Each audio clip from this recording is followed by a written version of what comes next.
Fifth stage का 8वां दिन चल रहा है। जूनी और ज़ारो शिकागो लेक मिशिगन से 380 किलोमीटर की दूरी पर है। जूनी कई रेसर्स को वहां से निकलते हुए देखता है। वो ज़ारो को बताता है कि पोको लोको, हॉट पैंट्स, डॉटहान, सैंडमैन सब यहाँ है और देखने में लगता है कि सैंडमैन ने लीड बनाई हुई है। तभी वो एक रेसर को देखता है। वो कहता है कि मुझे इस खेत की वजह से इसका चेहरा तो नहीं दिख रहा, पर ये भी बहुत आगे है। वो दोनों एक झोपड़ी के पास आ गए हैं। जॉनी ज़ारो को आराम करने की सजेस्ट करता है। वो बताता है कि हमें सबके घोड़े के बारे में, स्टेमिना और कैपेबिलिटी के बारे में पता है। वो हमसे ज्यादा आगे नहीं निकलेंगे अगर हम यहाँ पर थोड़ी देर आराम भी कर ले तो। वो दोनों उस झोपड़ी के पास रुक जाते हैं। जॉनी कहता है कि हमें इस पे ध्यान देना चाहिए कि हम मिसिसिपी रिवर को कैसे पार करेंगे। ज़ारो कहता है कि तुमने ठीक कहा जॉनी, पर मैंने अभी अभी एक गाना बनाया है, क्या तुम सुनना चाहोगे? जॉनी कहता है कि एकदम से तुम्हें क्या हो गया? ज़ारो इरिटेट होते हुए कहता है कि तुम्हें सुनना है या नहीं, और वैसे भी मैं इसे दूसरी बार नहीं गाने वाला। जॉनी कहता है कि चलो ठीक है सुनाओ। ज़ारो कहता है अच्छा तो ठीक है। गाने का टाइटल है द चीज सॉन्ग। ज़ारो गाना गाना शुरू करता है, पिज्जा मोज़रेला, रेला रेला रेला। तो तुम्हें ये कैसा लगा? इसका सेकंड वर्स गॉर्गनजोला से शुरू होता है, जोला जोला जोला जोला। ये सुनकर जॉनी खामोश हो जाता है। ज़ारो कहता है तो बताओ मुझे तुम्हें कैसा लगा? जॉनी कहता है कि ये गाना तो मुझे पसंद आया, ये तो बहुत बढ़िया था, मजा आ गया, लगता है ये मेरे दिमाग में बैठ गया है, स्पेशली रेला रेला वाला पार्ट। इसके बाद वो दोनों यही गाना गुनगुनाते हुए कैंपिंग करने लगते हैं। ज़ारो जॉनी को लेटर देते हुए कहता है कि ये लेटर मुझे शिकागो और कैंसस सिटी के बीच में मिला था। कुछ टाइम पहले मैंने अपनी होम कंट्री वेटिकन को एक कोड लेटर लिखा। मैंने उनसे उस कॉर्प्स के बारे में पूछा था। जॉनी लेटर को पढ़ता है। उस लेटर में लिखा होता है कि जैसा तुमने बताया वैसा कॉर्प्स एग्जिस्ट ही नहीं करता। ज़ारो कहता है कि तुम इसके बारे में क्या सोचते हो? जॉनी कहता है कि मुझे इसके बारे में नहीं पता, वैसे भी तुम ही थे जो ये कह रहे थे कि ये कॉर्प्स किसी सेंट का है। हो सकता है कि इस कॉर्प्स का वेटिकन से कुछ लेना ही ना हो। ज़ारो कहता है कि ऐसा हो ही नहीं सकता, जो भी इस पावर को पालेगा उसका पूरे वर्ल्ड में सम्मान होगा और प्रेसिडेंट भी इसे पाने में लगा हुआ है। ये एक सेंट का ही कॉर्प्स है। ये सुनकर जॉनी कहता है कि तुम क्या कहना चाहते हो? मैं तुम्हारी बात समझा नहीं। ज़ारो बताता है कि कुछ तो अजीब है। क्या तुम्हें नहीं लगता कि जो भी इस लेटर में लिखा हुआ है वो बहुत अजीब है? वेटिकन ने डायरेक्ट ही कह दिया कि ऐसा कोई कॉर्प्स ही नहीं है। क्यों उन्होंने मुझसे इसके बारे में कुछ नहीं पूछा कि क्या तुम्हारे पास कोई कॉर्प्स है? हमें प्रूफ दिखाओ। ये समझने के बाद जॉनी कहता है कि तुम सही कह रहे हो, इसके सिर्फ दो ही मतलब है, या तो वेटिकन को इस कॉर्प्स में कोई इंटरेस्ट नहीं है और या फिर उन्हें इस कॉर्प्स के बारे में अच्छा खासा पता है। ये कॉर्प्स एक ऐसे सेंट का है जो कि बहुत ही प्रसिद्ध और पवित्र है। वो नहीं चाहते कि ये डिटेल्स किसी को पता चले। जॉनी ज़ारो से पूछता है कि तुम्हें क्या लगता है? क्या मत करो, डायरेक्ट ही नाम कहो। ज़ारो को भी ये अंदाजा होता है कि ये कॉर्प्स जीसस का हो सकता है। वो पेपर को फाड़ते हुए कहता है कि मैं तुमसे तुम्हारे विचार पूछ रहा था, चलो जाने दो। हमें लेक मिशिगन में राइट आर्म और बोथ ईयर्स मिलेगी। तभी जॉनी एक टॉवल से केतली को पकड़ता है। तभी उसे अपने हैंड में कुछ रियलाइज होता है। वो जल्दी से अपना हाथ हटाता है और टॉवल को देखता है जो कि कई हिस्सों में फट चुका है। तभी वो दोनों खेतों में से कई सारे घोड़ों की आवाज सुनते हैं, मानो कि वो उन्हीं की ओर आ रहे हो। तभी जॉनी को झोपड़ी के पीछे से आवाज आने लगती है। वो ज़ारो को इसके बारे में बताता है। ज़ारो कहता है कि मैंने कुछ टाइम पहले ही उसे चेक किया है, वहाँ पर कोई नहीं है। जॉनी ज़ारो को बताता है कि कुछ तो गड़बड़ है। वो कुल्हाड़ी से झोपड़ी को काट कर अंदर देखता है, पर वहाँ पर कोई नहीं होता।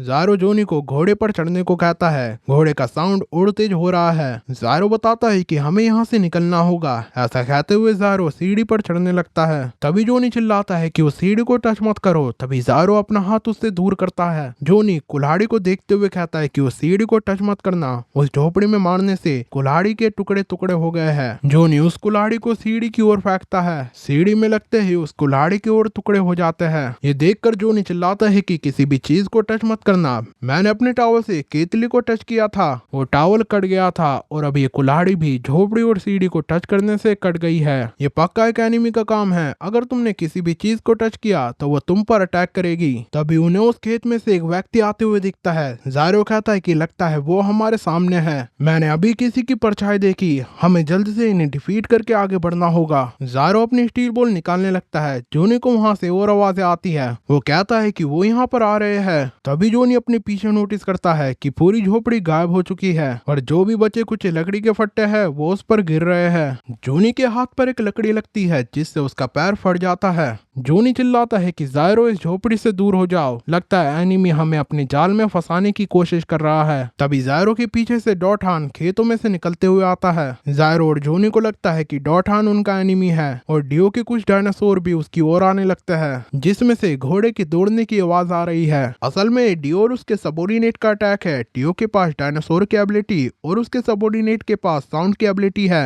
वो काटने फटने और जैसे किसी भी साउंड को पैक करके एनिमी की ओर भेज सकता है। जोनी चिल्लाता है कि हमें अपने घोड़ों को इस झोपड़ी से दूर करना होगा। डॉटहान जानता है कि मैं चल नहीं सकता और इसी का वो फायदा उठा रहा है। जोनी वल्करी और स्लो डांसर की ओर शूट करके उन्हें वहां से भगाता है और वहीं जायरो डॉटहान को चेतावनी देता है कि तुम वहीं रुक जाओ। डॉटहान रुकता ही नहीं है, जायरो उसे स्टील बॉल से हिट करता है। उसकी स्टील बॉल फट जाती है। जोनी और जायरो को यकीन नहीं होता। डॉटहान चिल्लाता है कि क्या हो रहा है मेरे साथ। तभी जोनी अपने नेल्स उस पर शूट करता है। उसके नेल्स भी टूट जाते हैं और पीछे से डॉटहान भी फट जाता है। डॉटहान चिल्लाता है कि मेरी मदद करो। जोनी कहता है कि तुम्हारी स्टील बॉल और मेरे नेल्स दोनों डिस्ट्रॉय हो गए, जो भी कुछ उससे टच होता है वो डिस्ट्रॉय हो जाता है। डॉटहान एनिमी नहीं है, उसे सिर्फ यूज किया जा रहा है। डॉटहान भी झोपड़ी की तरह है, अगर हमने उसे टच किया तो हम भी फट जाएगी। जोनी अपने नेल्स बुलेट से अपने ऊपर गिरे लकड़ी के फट्टे हटाने की कोशिश करता है। जायरो भी अपनी स्टील बॉल से उसकी हेल्प करता है। स्टील बॉल और उसके नेल्स दोनों डिस्ट्रॉय हो जाते हैं। जोनी नोटिस करता है कि खेत में उन्हें कोई देख रहा है। जायरो चिल्लाता है कि फट्टों के गिरने से पहले तुम अपने नेल से जमीन में गड्ढा करो।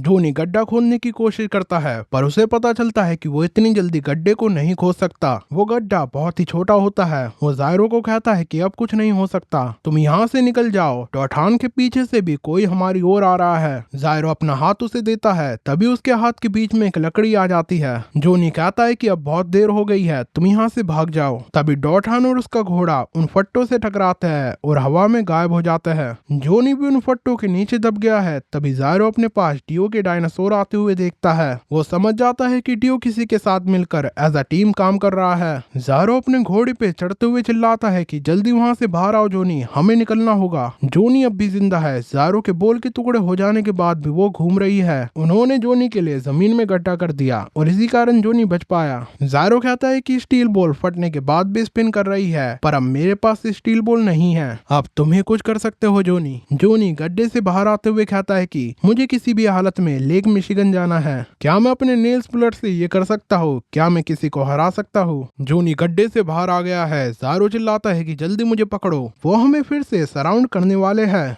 हमें यहाँ से निकलना होगा। सराउंड वर्ड से जोनी को अपनी मेमोरी याद आती है। जोनी कहता है कि चलो मैं अपने बारे में थोड़ा और बताता हूँ। मैं डैनवेल केंटाकी में पैदा हुआ। मेरे फादर एक अमीर इंसान थे। वो कई सारे फार्म्स के ओनर्स थे और यही नहीं, वो ट्रिपल क्राउन हॉर्स रेसिंग के 7 बार विनर भी रहे हैं। उनके काम के कारण मैंने बचपन में कई साल इंग्लैंड में बिताए हैं। एक दिन वो सारे डिनर कर रहे होते हैं, तभी उसका फादर जोनी से पूछता है कि तुमने टेबल के नीचे क्या छुपाया हुआ है, अपना लेफ्ट हैंड उठाओ। वो कहता है कि क्या तुम्हें नहीं पता कि इंग्लिशमैन मैनर्स की कितनी वैल्यू करता है? तुम्हें ढंग से मैनर्स सीखने होंगे। क्या तुम ये चाहते हो कि ये तुम्हें अमेरिका से आया हुआ गवार समझे? तुमने अपनी जेब में क्या छुपाया है, दिखाओ मुझे। जोनी कहता है कि मुझे माफ कर देना, पर वो बहुत क्यूट है इसलिए मैंने। उसका फादर कहता है कि मैंने तुम्हें माफी मांगने को नहीं कहा, मुझे दिखाओ कि तुम्हारे पास क्या है। जोनी अपनी जेब से चूहे को बाहर निकालता है। उस चूहे का नाम डैनी है। ये देखकर उसका फादर गुस्सा होता है। वो कहता है कि बहुत डिनर कर लिया, बाहर जाओ और इस चूहे को लेक में डुबो दो। ये सुनकर जोनी घबरा जाता है। वो कहता है कि पर तुमने प्रॉमिस किया था कि मैं इसे रख सकता हूँ। उसका फादर टेबल पर हाथ मारते हुए जोनी से कहता है कि मैंने कहा था कि तुम इसे रख सकते हो, पर तुम्हें इसे पिंजरे में रखना होगा। प्रॉमिस तुमने तोड़ा है और अब तुम मुझे झूठा कह रहे हो। जल्दी जाओ और इस चूहे को मार दो। जोनी रोने लगता है। वो डैनी को लेकर बाहर भाग जाता है। वो लेक के पास बैठकर रोने लगता है। तभी उसके पीछे उसका 5 साल बड़ा भाई आता है, जिसका नाम निकोलस है। निकोलस पूछता है कि क्या तुम इसे सही में डुबोने वाले हो? जोनी रोने लगता है। वो कहता है कि ये सारी मेरी गलती है, पर मैं इसे नहीं डुबोना चाहता। निकोलस बताता है, पर हम डैनी को अपने घर में भी नहीं रख सकते। कैसा रहेगा कि हम डैनी को जंगल में छोड़ दे, वो जंगल में बाकी चूहों के संग सरवाइव कर लेगा। जोनी कहते है कि कल सुबह डैडी मुझसे जरूर प्रूफ मांगेंगे, पर मैं डैनी को नहीं मारना चाहता। निकोलस कहता है कि मेरे पास एक आइडिया है। तुम्हें पता है कि हमारे स्कूल के साइंस रूम में कई सारे स्टफ्ड माउस हैं। वहाँ पर बर्ड्स और फॉक्स भी है। कल मैं अपने टीचर से एक स्टफ्ड माउस ले आऊंगा जो तुम फादर को दिखा देना।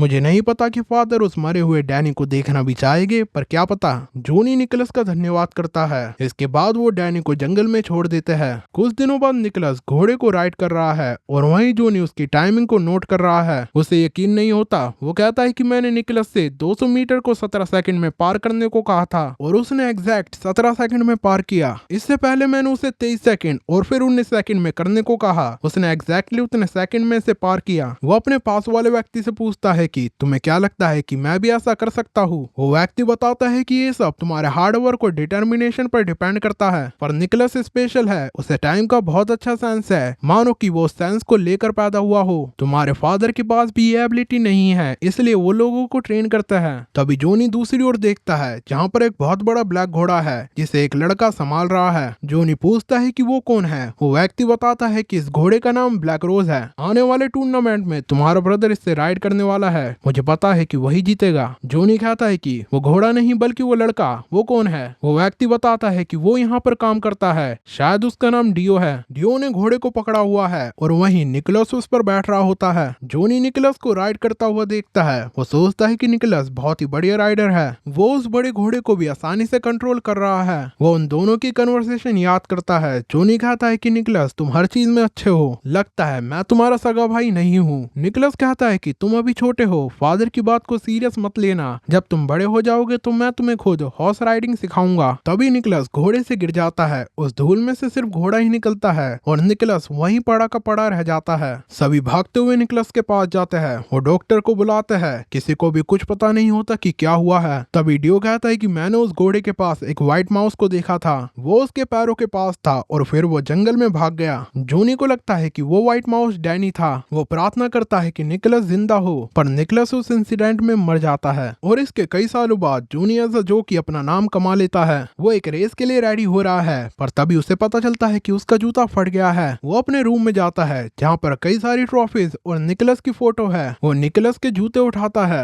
तभी उसका फादर वहाँ आता है। वो उससे पूछता है कि तुम यहाँ क्या कर रहे हो। जॉनी फादर को बताता है कि जूता फट गया था तो मैं ये पहनने की सोच रहा था। उसका फादर उसे जूते वापस रखने को कहता है। वो बताता है कि ये निकोलस के जूते हैं। जॉनी कहता है कि मैं जानता हूँ, मेरे पास और कोई जूते नहीं है और ये साइज मेरे फिट आएगा। उसका फादर कहता है कि ये सब तुम्हारी गलती है, तुम्हें अपने जूते को सही से रखना चाहिए था। जॉनी कहता है तुम सही कह रहे हो, पर आज मेरा टूर्नामेंट है, मैं वादा करता हूँ कि मैं इसे जीतूंगा। ये सुनकर उसका फादर कहता है क्या कहा जीतूंगा? डियो इस टूर्नामेंट में पार्टिसिपेट ही नहीं कर रहा। तुम जीत भी गए क्या फायदा, तुम डियो से एक बार भी नहीं जीते हो। पर निकोलस उस डियो से कई गुना ज्यादा अच्छा था। जॉनी उसके फादर से रिक्वेस्ट करता है कि उसके पास और कोई जूते नहीं है। फादर जॉनी को मना कर देता है कि तुम्हारे पास इन्हें पहनने का कोई अधिकार नहीं है। ऐसा कहकर वो जॉनी से जूते छीनने लगता है। जॉनी चिल्लाता है कि ये सिर्फ पुराने जूते हैं और मैं इसे आज की रेस में पहनने वाला हूँ। उसका फादर चिल्लाता है कि क्या तुम अपने ब्रदर की इंसल्ट करना चाहते हो, ये मुझे दो। छीना झपटी में जॉनी फादर को धक्का दे देता है। उसका फादर मिरर में घुस जाता है। वो मिरर फादर के गले को काट देता है। उसके खून निकलने लगता है। वो रोते हुए कहता है कि भगवान तुमने गलत सन को उठा लिया। ये सुनकर जॉनी कपकपा जाता है। वो कहता है कि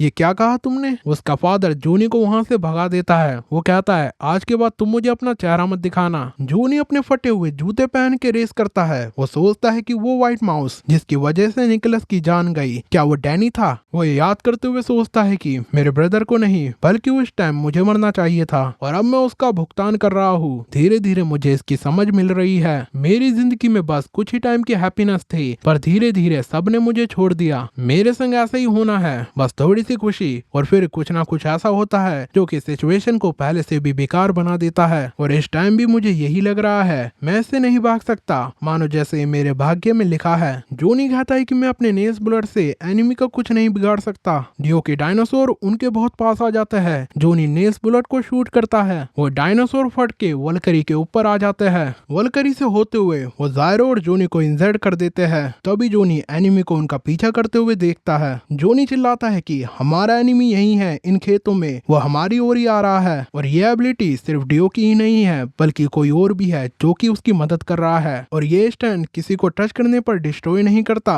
बल्कि टच करने पर ये सिग्नल भेजता है। ये सिग्नल ट्रैवल करके एंड पार्ट को डिस्ट्रॉय कर देता है। ये सिग्नल ऐसे ट्रैवल करता है कि जैसे कि एक साउंड। तभी इसने वल्करी को डिस्ट्रॉय ना करके हमको किया। जायरो चिल्लाता है कि अगर ऐसे ही चलता रहा तो वल्करी भी डैमेज हो जाएगा। कुछ टाइम पहले हॉट पैंट्स यही था, हमें उसे ढूंढना होगा, उसका स्प्रे हमारे घाव को ठीक कर सकता है। तभी जॉनी नोटिस करता है कि उनका पीछा उड़ने वाले डायनासोर कर रहे हैं। वो कहता है कि ये कौन से मॉन्स्टर्स है, ये हमारी ओर उड़कर आ रहे हैं और अब हम मिसिसिपी रिवर पर भी पहुंचने वाले हैं। ज़ायरो एंड को देखते हुए कहता है कि ये ठीक नहीं है, हम और नहीं भाग सकते। वो डायनासोर उनके बहुत पास आ गए हैं। जॉनी कहता है कि अब कुछ नहीं हो सकता, ज़ायरो के पास स्टील बॉल भी नहीं है और ना ही मेरे नील्स कुछ काम आने वाले हैं, उन्होंने हमें सराउंड कर लिया है। ज़ायरो चिल्लाता है कि हमारे घोड़े रिवर को खुद पार कर सकते हैं, वल्करी को सेव करने के लिए हमें वल्करी को छोड़ना होगा। ऐसा कहते हुए ज़ायरो वल्करी से जंप मारता है। वो जॉनी को भी जंप करने को कहता है। वो दोनों नदी के बहुत पास गिरते हैं और तभी वो डायनासोर उन पर अटैक करने वाले होते हैं। इनसे बचने के लिए वो दोनों मिट्टी के अंदर घुस जाते हैं। वो दोनों खुद को मिट्टी से कवर कर लेते हैं। जॉनी अपने आगे आग जलती हुई देखता है क्योंकि वो डायनासोर फायर का साउंड कैरी करते हैं। इससे जॉनी की जीभ जलने लगती है। जॉनी चिल्लाने लगता है, वो मिट्टी को खा लेता है। तभी ज़ायरो नोटिस करता है कि उसकी उंगली जल रही है। जॉनी कहता है कि तुम्हारा मिट्टी में घुसने का आइडिया बढ़िया था, पर ये साउंड काटने वाला नहीं बल्कि जलाने वाला है। और अब ज़ायरो की आंख जलने लगी है। जॉनी चिल्लाता है कि लगता है ये हमें जिंदा जला देगी। एनिमी ने ये जानबूझकर किया है, जैसे कि उन्हें पता हो कि हम मिट्टी के अंदर जाएंगे। हम उसके जाल में फंस गए हैं, अब हम कुछ नहीं कर सकते। तभी ज़ायरो इरिटेट होते हुए कहता है कि मैंने तुम्हारी बकवास बहुत सुन ली कि तुम्हारे पास स्टील बॉल नहीं है और मैं नेल्स बुलेट से नहीं जीत सकता। क्या तुम ज़पैली फैमिली के 250 साल पुराने इतिहास को नीचा दिखा रहे हो? मैंने तुम्हें जो भी सिखाया है वो बस बेसिक्स था। अब लेसन 4 की बारी है। हमेशा सम्मान करो जॉनी। ये सुनकर जॉनी चौंक जाता है। वो कहता है कि क्या एक और लेसन? वल्करी और स्लो डांसर नदी को पार कर रहे हैं और वहीं ज़ायरो और जॉनी को डायनासोर्स ने घेर लिया है और धीरे धीरे आग उनको पकड़ रही है। ज़ायरो जॉनी को बताता है, अब ये तुम सिर्फ 4 बार ही कह सकते हो कि मैं ये नहीं कर सकता, सिर्फ 4 बार। जब मैं बच्चा था तो मुझे ये मेरे फादर ने सिखाया था। जॉनी कंफ्यूज दिखाई देता है। ज़ायरो कहता है कि स्टील बॉल का सारा सीक्रेट इन्फिनिटी को पाने से है। ज़पैली फैमिली ने हमेशा इन्फिनिटी को पाने की कोशिश की है। मेरे पूर्वजों ने मेडिसिन और एग्जीक्यूशन के लिए इन्फिनिटी का आइडिया स्टील बॉल में डाला। ज़ायरो एक डंडी से रेक्टेंगल बनाता है। ये गोल्डन रेक्टेंगल है। क्या तुम्हें इसके बारे में पता है? ये रेक्टेंगल 9 और 16 के रेशियो में होता है। जितने भी ब्यूटीफुल स्ट्रक्चर बनाए गए हैं उन्हें इसी रेशियो में बनाया गया है। Pyramid of Giza, the bust of Nefertiti, Greeks Parthenon, Da Vinci's Mona Lisa, हर एक ब्यूटीफुल स्ट्रक्चर में तुम गोल्डन रेक्टेंगल को देख सकते हो। सारे फेमस आर्टिस्ट को इंस्टिंक्टिवली इस रेक्टेंगल के बारे में पता था और इसलिए आज भी उनके नाम को सहारा जाता है। ये सुनकर जॉनी कहता है कि तुम मुझे क्या बताना चाहते हो, मुझे समझ नहीं आ रहा। ज़ायरो कहता है कि मेरे फादर ने मुझे अपने हाथ से गोल्डन रेक्टेंगल बनाना सिखाया था। जॉनी उसके हाथ में रेक्टेंगल नोटिस करता है। ज़ायरो उस गोल्डन रेक्टेंगल में से एक स्क्वायर बनाता है। वो बताता है कि छोटा रेक्टेंगल गोल्डन रेक्टेंगल की फॉर्म ले लेगा और अगर इसमें मैं एक और स्क्वायर बनाऊं तो छोटा रेक्टेंगल गोल्डन रेक्टेंगल होगा। अगर मैं ऐसे ही बनाता जाऊं और इसके बाद मैं इन सब स्क्वायर के सेंटर को मिलाऊं तो मुझे एक ऐसा स्पाइरल मिलेगा जो कभी नहीं रुकेगा और ये गोल्डन स्पिन है। जॉनी को यकीन नहीं होता कि ये उसे क्या पता चला है। ज़ायरो उसे आगे बताता है कि तुम अपने नेल्स को सही रोटेशन में नहीं घुमा रहे, अपने नेल्स को गोल्डन स्पिन में घुमाओ, फिर तुम इन्फिनिटी की पावर को यूज कर सकते हो और इस इन्फिनिटी को पाने के लिए ज़पैली फैमिली ने हमेशा काम किया है। जॉनी चिल्लाता है कि मैं नहीं कर सकता। ज़ायरो कहता है, क्या कहा? मैं नहीं कर सकता? जॉनी कहता है कि अगर गोल्डन रेक्टेंगल की पावर सही में है तो तभी उसकी गले की नस जलने लगती है। वो चिल्लाता है कि मेरा गला जल रहा है ज़ायरो। ज़ायरो बताता है कि अभी तुम्हें 3 बार और कहना है कि मैं ये नहीं कर सकता, फिर मैं तुम्हें अपनी बेल्ट का बकल दूंगा, ये भी गोल्डन रेशियो में है। अगर तुम इस बकल की शेप में अपने नेल्स को घुमा सके तो तुम्हारी बुलेट्स गोल्डन स्पिन को जन्म देगी। जॉनी कहता है कि ये तुम्हारे पास तब से था, तुमने मुझे पहले क्यों नहीं बताया? मुझे दो, मैं ट्राई करता हूँ। ज़ायरो उसे बकल नहीं देता। वो कहता है कि अभी तुम्हें 3 बार और कहना है कि तुम ये नहीं कर सकते। ज़ायरो पास में पड़े पत्थर को उठाता है और जॉनी को उस रेक्टेंगल के शेप में स्पिन करके दिखाता है। वो कहता है कि ये रॉक मुझे कंप्लीट स्पिन नहीं दे सकता, पर हम और ज्यादा इस मिट्टी में नहीं पड़े रह सकते। ऐसा कहते हुए वो उस मिट्टी को घुमाते हुए नदी की ओर जाने लगता है। वो जॉनी से कहता है कि तुम उसे शूट करो ताकि वो तुम्हें छू ना पाए। जॉनी उन डायनासोर को शूट करता है। जॉनी कहता है कि वो हम पर ही गिरने वाले हैं। वो सोचता है कि मेरी नेल्स बुलेट जरा सी भी नहीं बदली। वो दोनों अटैक होने से पहले इस नदी में गिर जाते हैं। उनके नदी में गिरते ही उन मरे हुए डायनासोर से पानी में आग लग जाती है, पर वो दोनों बच जाते हैं। जॉनी चिल्ला चिल्लाता है कि मैं ये नहीं कर सकता, मैं ये नहीं कर सकता, मैं ये नहीं कर सकता। मैंने इसे 3 बार कह दिया, अब जल्दी से मुझे वो रेक्टेंगल दिखाओ। तुम बचपन से स्टील बॉल को स्पिन कर रहे हो, तुम मेरे से उम्मीद नहीं कर सकते कि मैं बिना किसी स्केल के इसे सीख लूंगा। मैं ये नहीं कर सकता।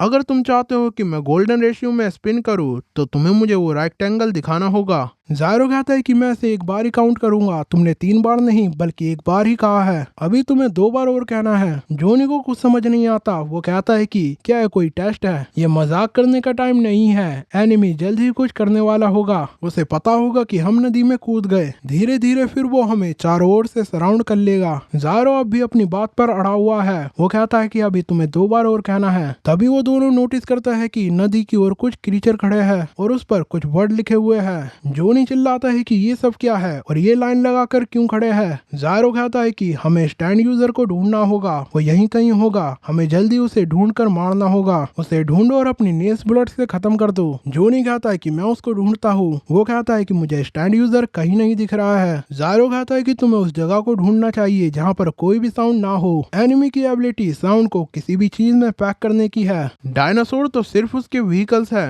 Stabbing sound, cutting sound, burning sound. मेरा मानना है कि वो उन साउंड्स को अब्सॉर्ब कर रहा होगा ताकि वो उन्हें पैक कर सके। तो उसे वहां होना चाहिए जहां पर कोई भी साउंड ना हो, ना ही विंड का और ना ही इंसेक्ट का और ना ही घास का। वो पास ही होना चाहिए, सिर्फ उसे ढूंढते रहो। तभी जोनी नोटिस करता है कि वो क्रीचर पानी में साउंड को छोड़ रहा है। ज़ायरो चिल्लाता है कि जल्दी करो और एनिमी को शूट करो, नहीं तो हम गए काम से। ज़ायरो नीचे जाता है और देखता है कि वो साउंड उसके पास आ रहा है। जोनी भी ये नोटिस करता है। वो सोचता है कि एनिमी ने जानबूझकर हमें इस नदी में फंसाया है। वो ज़ायरो का गला पकड़ते हुए कहता है कि तुम मुझे वो रेक्टेंगल क्यों नहीं देते। ज़ायरो जोनी में घूसा मारता है। वो कहता है कि जब तक तुम ये 2 बार और न कह दो, मैं इसे नहीं कर सकता। ये ज़पैली फैमिली का रूल है। मैंने तुम्हें लेसन 4 में बताया था ना कि रिस्पेक्ट करो। वो साउंड उनके बहुत पास आ गया है। जोनी चिल्लाता है कि तुम ये क्या कह रहे हो। वो गोल्डन रेक्टेंगल की फॉर्म में अपने नेल्स को शूट करता है, पर वो परफेक्ट गोल्डन रेक्टेंगल नहीं होता। फिर भी जोनी की बुलेट काफी दूर तक हवा में उड़ती हुई जाती है। उस खेत में नोरिसुके होता है, वो उसके पास से होती हुई निकलती है। वो दोनों नोरिसुके को नोटिस नहीं कर पाते। जोनी चिल्लाता है कि मुझे नहीं लगता कि मैं कुछ कर सकता हूँ, अब हम कुछ नहीं कर सकते। ये साउंड यहाँ पर आ गया है। तभी ज़ायरो पानी में रोटेशन से स्पेयर बनाकर उन वर्ड्स को डिफ्लेक्ट करता है। ज़ायरो कहता है कि मैं सिर्फ कुछ सेकंड के लिए स्पेयर को बना सकता हूँ, इससे हम साउंड को डिफ्लेक्ट कर सकते हैं। तभी उसके पसीने छूटने लगता है। वो कहता है कि मैं समझ गया, एनिमी की एबिलिटी साउंड को स्ट्रॉन्ग करती है। यहाँ पर कुछ ऐसे साउंड है जिन्हें हम सुन नहीं सकते और कुछ ऐसे जिन्हें हम देख नहीं सकते, और जब साउंड एक दूसरे से इंटरेक्ट होते हैं वो मल्टीपल हो जाते हैं, और इन साउंड को मैं खुद से डिफाइन नहीं कर सकता। ऐसा कहते हुए वो वहीं गिर जाता है। जोनी देखता है कि साउंड को डिफ्लेक्ट करते हुए कुछ साउंड ज़ायरो को हिट हो गए हैं, जिससे ज़ायरो का हाथ और पैर कट चुका है। जोनी ये देखकर चिल्लाने लगता है। उसे निकोलस की याद आती है। ज़ायरो कहता है कि सतर्क रहो जोनी, रिवर के दूसरी साइड से साउंड हमारे पास वापस आएगी, और हाँ जल्दी करो और कहो कि मैं नहीं कर सकता, तभी मैं तुम्हें बकल दे सकता हूँ। जोनी चिल्लाता है और अब ये साउंड वापस उनकी ओर आ रहे हैं। तभी खेतों में से नोरिसुके निकलने लगता है। जोनी ने ज़ायरो को पकड़ा हुआ है, उसके पीछे सैंडमैन है। जोनी चिल्लाते हुए सैंडमैन से कहता है कि हॉट पैंट्स को यहाँ लेकर आओ। ये नोरिसुके भी सुन लेता है। वो वहाँ से बाहर आकर उसकी मदद के लिए जाने लगता है, पर तभी सैंडमैन ये नोटिस कर लेता है और उसे उसके नाइफ से मार देता है। असल में सैंडमैन एक स्टैंड यूजर है और वही जोनी और ज़ायरो पर टियो के संग मिलकर अटैक कर रहा है। इसके बाद सैंडमैन उस रिवर में आकर उस नाइफ को धोने लगता है। वो कहता है कि मैं रेस को जीत कर पैसे पाना चाहता हूँ, पर तुमसे कॉप्स के पार्ट को छीनना आसान काम होगा। स्पाइन,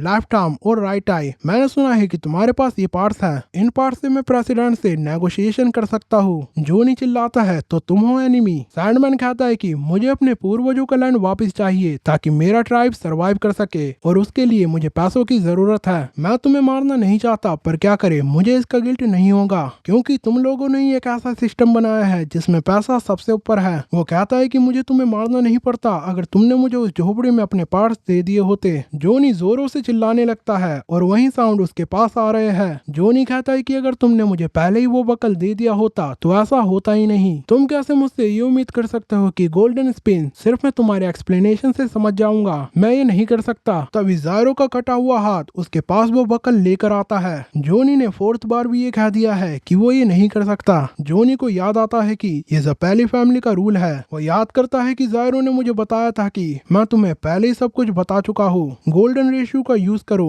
जोनी सोचता है कि ज़ायरो से क्या बताना चाह रहा था। जब ज़ायरो के पूर्वजों ने गोल्डन रेशियो को ढूंढा, पर उन्होंने गोल्डन रेशियो को कहाँ पर ढूंढा, उन्होंने उस ब्यूटी का आधार कहाँ ढूंढा, किसने उसको ये चीज बताई, किसी ने तो उसका पता लगाया होगा। कहीं तो ये ओरिजिनल फॉर्म रही होगी जो डायग्राम ज़ायरो ने रेत पर बनाया था। और ये बकल, ये तो कॉपीज है, पर ये कॉपीज किसको देखकर बनाई गई है। मुझे असली चीज को अपनी आंखों से देखना होगा। अगर मैं ओरिजिनल रेक्टेंगल को फाइंड नहीं कर सका तो मैं कभी रोटेशन को यूज नहीं कर पाऊंगा। तभी जोनी कहता है कि ज़ायरो, क्या मैं मेरे जो सामने है उसे देखकर गोल्डन रेक्टेंगल का यूज कर सकता हूँ? वो एक रियल रेक्टेंगल है, मैं उसे पता नहीं कब से देखता हुआ आ रहा हूँ। वो ओरिजिनल रेक्टेंगल है। जोनी अपने सामने उड़ रही तितली की बात कर रहा है। वो उसमें गोल्डन रेक्टेंगल को देख सकता है। उनमें ही नहीं, वो अपने पास पत्थरों में, फूलों में, पेड़ों में, यहाँ तक कि घास में भी गोल्डन रेक्टेंगल को देख सकता है। जोनी कहता है कि तो ज़ायरो ये देखकर अपनी स्टील बॉल को स्पिन कर रहा था। तभी वो अपने सामने व्हाइट चूहे को देखता है। उसे वो चूहा डैनी लगता है। वो उसमें भी गोल्डन रेशियो को देख सकता है। और इसके बाद जोनी गोल्डन स्पिन से शूट करता है और वहीं टक्स चेंज होकर एक्ट 2 में बदल जाता है। जोनी नेल्स को गोल्डन रेशियो में स्पिन करने लगता है। वो नोटिस करता है कि ये ऐसे घूम रहे हैं जैसे कि कोई ड्रिल हो। जोनी वो नेल्स उन साउंड्स पर शूट करता है। वो नेल्स इतनी स्पीड में शूट होता है कि पानी में भी गड्ढा हो जाता है और वो सारे साउंड पानी में उस गड्ढे में जाने लगते हैं। जोनी कहता है कि ये कैसी पावर है, मेरा नेल कहाँ गया? व्हाट, मैं अब सिर्फ एक ही नेल शूट कर सकता हूँ और मेरे इंडेक्स फिंगर का नेल भी ग्रो नहीं हो रहा है, पर मेरी नेक्स्ट फिंगर का नेल घूम रहा है। जोनी सैंडमैन की ओर शूट करता है और ये नेल भी गोल्डन रेशियो में शूट होता है। ये नेल क्रीचर के पास से होते हुए निकलता है। सैंडमैन वहीं खेतों में छुपा हुआ है। जोनी नोटिस करता है कि वो सिर्फ एक बार में एक ही नेल को शूट कर सकता है और उसका वो नेल जल्दी से ग्रो भी नहीं हो रहा, पर इस नेल की पावर पहले से बहुत अलग है। सैंडमैन वहां से बाहर आ जाता है। जोनी उस पर शूट करता है। सैंडमैन अपने सामने वूस का साउंड बनाता है। वो नेल साउंड में लगकर पेड़ में घुस जाता है। जोनी देखता है कि सैंडमैन ने उसका ये नेल डिफ्लेक्ट कर दिया है। उस नदी में अब भी जोनी की नेल्स की वजह से गड्ढा बना हुआ है। जोनी सोचता है कि मैंने गोल्डन रेशियो को डिस्कवर कर लिया और मेरी बुलेट भी पहले से बहुत स्ट्रॉन्ग हो गई है, पर फिर भी सैंडमैन मेरे से बहुत अलग लेवल पर है। मेरा स्टैंड उसके स्टैंड के आगे बिल्कुल नहीं टिकता। हमेशा की तरह मुझे थोड़ी सी आशा मिलती है और बाद में मेरा सब कुछ छिन जाता है। लगता है यही मेरे भाग्य में लिखा है। मुझे उसकी सजा भुगतनी पड़ेगी जो मैंने निकोलस के संग किया। जोनी ज़ायरो से माफी मांगता है कि वो कुछ नहीं कर सकता। तभी वो नदी का गड्ढा नदी में से बाहर निकलकर उस क्रीचर को फाड़ देता है। सैंडमैन और जोनी दोनों ये नोटिस कर लेते हैं और जो जोनी ने सेकंड नेल शूट किया था उसका इम्पैक्ट भी जमीन में से होते हुए सैंडमैन के पैर में चला जाता है। सैंडमैन के पैर से खून निकलने लगता है। जोनी को समझ नहीं आता कि ये क्या हो रहा है। तभी जोनी के नेल्स जिन्होंने पेड़ को हिट किया था वो भी जमीन से सैंडमैन की ओर आने लगते हैं। वो सैंडमैन के दूसरे पैर को डैमेज करने वाले होते हैं, पर तभी वो पेड़ पर लटक जाता है। पर तभी सैंडमैन नोटिस करता है कि एक गड्ढा पेड़ के ऊपर से सैंडमैन की ओर आ रहा है। जोनी को ये समझ नहीं आ रहा कि ये हो क्या रहा है। जो नेल्स मैंने शूट किए थे वो मिस होने के बाद भी टारगेट का पीछा कर रहे हैं। वो होल सैंडमैन को टच ही करने वाला होता है, पर सैंडमैन उस डाली को ही तोड़ देता है। जोनी कहता है कि ये होल सैंडमैन का ऑटोमेटिकली पीछा कर रहे हैं। जोनी एक नेल्स क्रीचर पर शूट करता है। क्रीचर उसे डोज कर लेता है, पर वो होल फिर से क्रीचर को पकड़ लेता है और डिस्ट्रॉय कर देता है। जोनी समझ जाता है कि ये होल्स खुद ब खुद टारगेट का पीछा करने लगते हैं कि ये रोटेशन जिंदा है। ताना मिस हो जाने के बाद भी होल बनकर एनिमी का पीछा करता है। जोनी उन नेल्स से सारे क्रीचर को मार देता है। सैंडमैन जोनी की ओर ही देख रहा है। जोनी कहता है कि ज़ायरो, अब मेरी बुलेट के होल बन जाने के बाद भी उसका स्पिन खत्म नहीं होता। जोनी कहता है कि तो मैंने लेसन 4 सीख लिया, रिस्पेक्ट करो। तभी सैंडमैन का स्टैंड इन अ साइलेंट वे उसके पीछे आता है और वहीं जोनी भी टक्स एक्ट 2 के साथ उसके सामने है। जोनी सैंडमैन की ओर देखते हुए उसका नाम लेता है। सैंडमैन कहता है कि कौन सैंडमैन? ये नाम तो तुम्हारे लोगों ने मुझे गलती से दे दिया। मेरा असली नाम साउंडमैन है। मेरे कबीले वालों ने जो मुझे नाम दिया है उसका मतलब होता है जो साउंड को क्रिएट कर सके। वो अपने हाथ में नाइफ लेते हुए कहता है कि लगता है मुझे तुम्हारे पास आकर इस नाइफ से तुम्हें मारना होगा या फिर मेरा स्टैंड इन अ साइलेंट वे के साउंड से अटैक करके तुम्हें फाड़ना होगा। जोनी नोटिस करता है कि सिर्फ उसके पास 2 ही नेल्स रह गए हैं। तभी वो देखता है कि सैंडमैन वहां से गायब हो गया है। वो जोनी के ऊपर है, वो उस पर अटैक करने वाला है। जोनी उसे शूट करता है, पर सैंडमैन साउंड से उसे रोक लेता है। वो नेल जमीन में घुस जाता है और सैंडमैन भी वहीं वहीं गिर जाता है। वो होल सैंडमैन का पीछा करने लगता है। गिरते हुए सैंडमैन की पीठ उस होल में लगने वाली होती है, पर सैंडमैन खुद को संभाल लेता है। फिर वो होल सैंडमैन के पैर को टच करने वाला होता है। तभी सैंडमैन हवा में साउंड बनाकर उस पर चढ़ जाता है और उस होल से बच जाता है।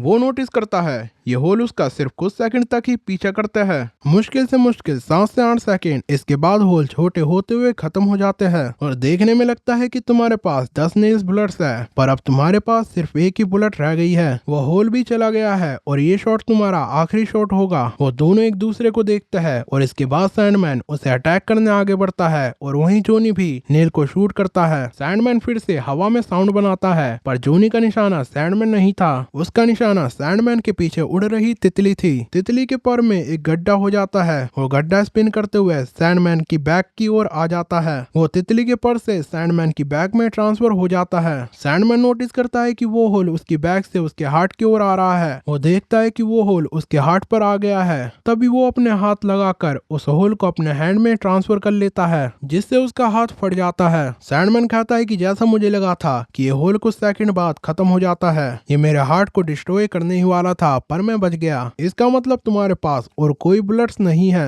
सैंडमैन कहता है कि अंत में मैं जीत गया। जोनी कहता है कि नहीं सैंडमैन, तुम गलत हो। अच्छा होगा कि तुम यहाँ से चले जाओ। इस फाइट में तुम नहीं, हम जीते हैं। जोनी ने ज़ायरो की बेल्ट के बकल में से एक बॉल क्रिएट कर ली है। वो सैंडमैन को बताता है कि जब मेरे पास लास्ट नेल था तो मैंने उससे ये बॉल बनाई थी, और अगर तुमने मुझ पर अटैक करने की कोशिश की तो मैं बिना हिचकिचाहट तुम पर शूट कर दूंगा। अपने साउंड को डिफ्लेक्ट करो और यहाँ से चले जाओ। सैंडमैन कहता है कि तो तुम मुझे ये कह रहे हो कि तुम मेरे स्टैंड से ज्यादा तेज हो। जोनी और सैंडमैन एक दूसरे को देखते हैं और फिर वो दोनों अटैक करते हैं। जोनी की स्टील बॉल सैंडमैन के गले के आर पार हो जाती है और सैंडमैन मरने लगता है। वो मरते हुए अपनी सिस्टर को याद करता है। वो सोचता है कि मुझे मरते हुए रेत के दाने जितना भी अफसोस नहीं है, 1 इंच भर भी नहीं। बस मुझे अपनी सिस्टर की चिंता है जिसे मैं अपने विलेज में छोड़ कर आया था। मैं सिर्फ उसे खुश देखना चाहता था। ये सब मैंने उसके लिए किया। इसके बाद सैंडमैन उस नाइफ को छोड़कर वहीं नदी में गिर जाता है। जोनी भी ज़ायरो को लेकर नदी से बाहर आ गया है। वो ज़ायरो को देखता तभी उसके सामने एक व्हाइट चूहा आता है। जोनी की हालत भी खराब है। तभी वो अपने सामने घोड़े को नोटिस करता है। उस घोड़े पर हॉट पैंट्स है। वो बताती है कि तुम्हारे घोड़े रिवर की उस साइड खड़े थे, तो मुझे लगा कि तुम भी यहीं कहीं होगे।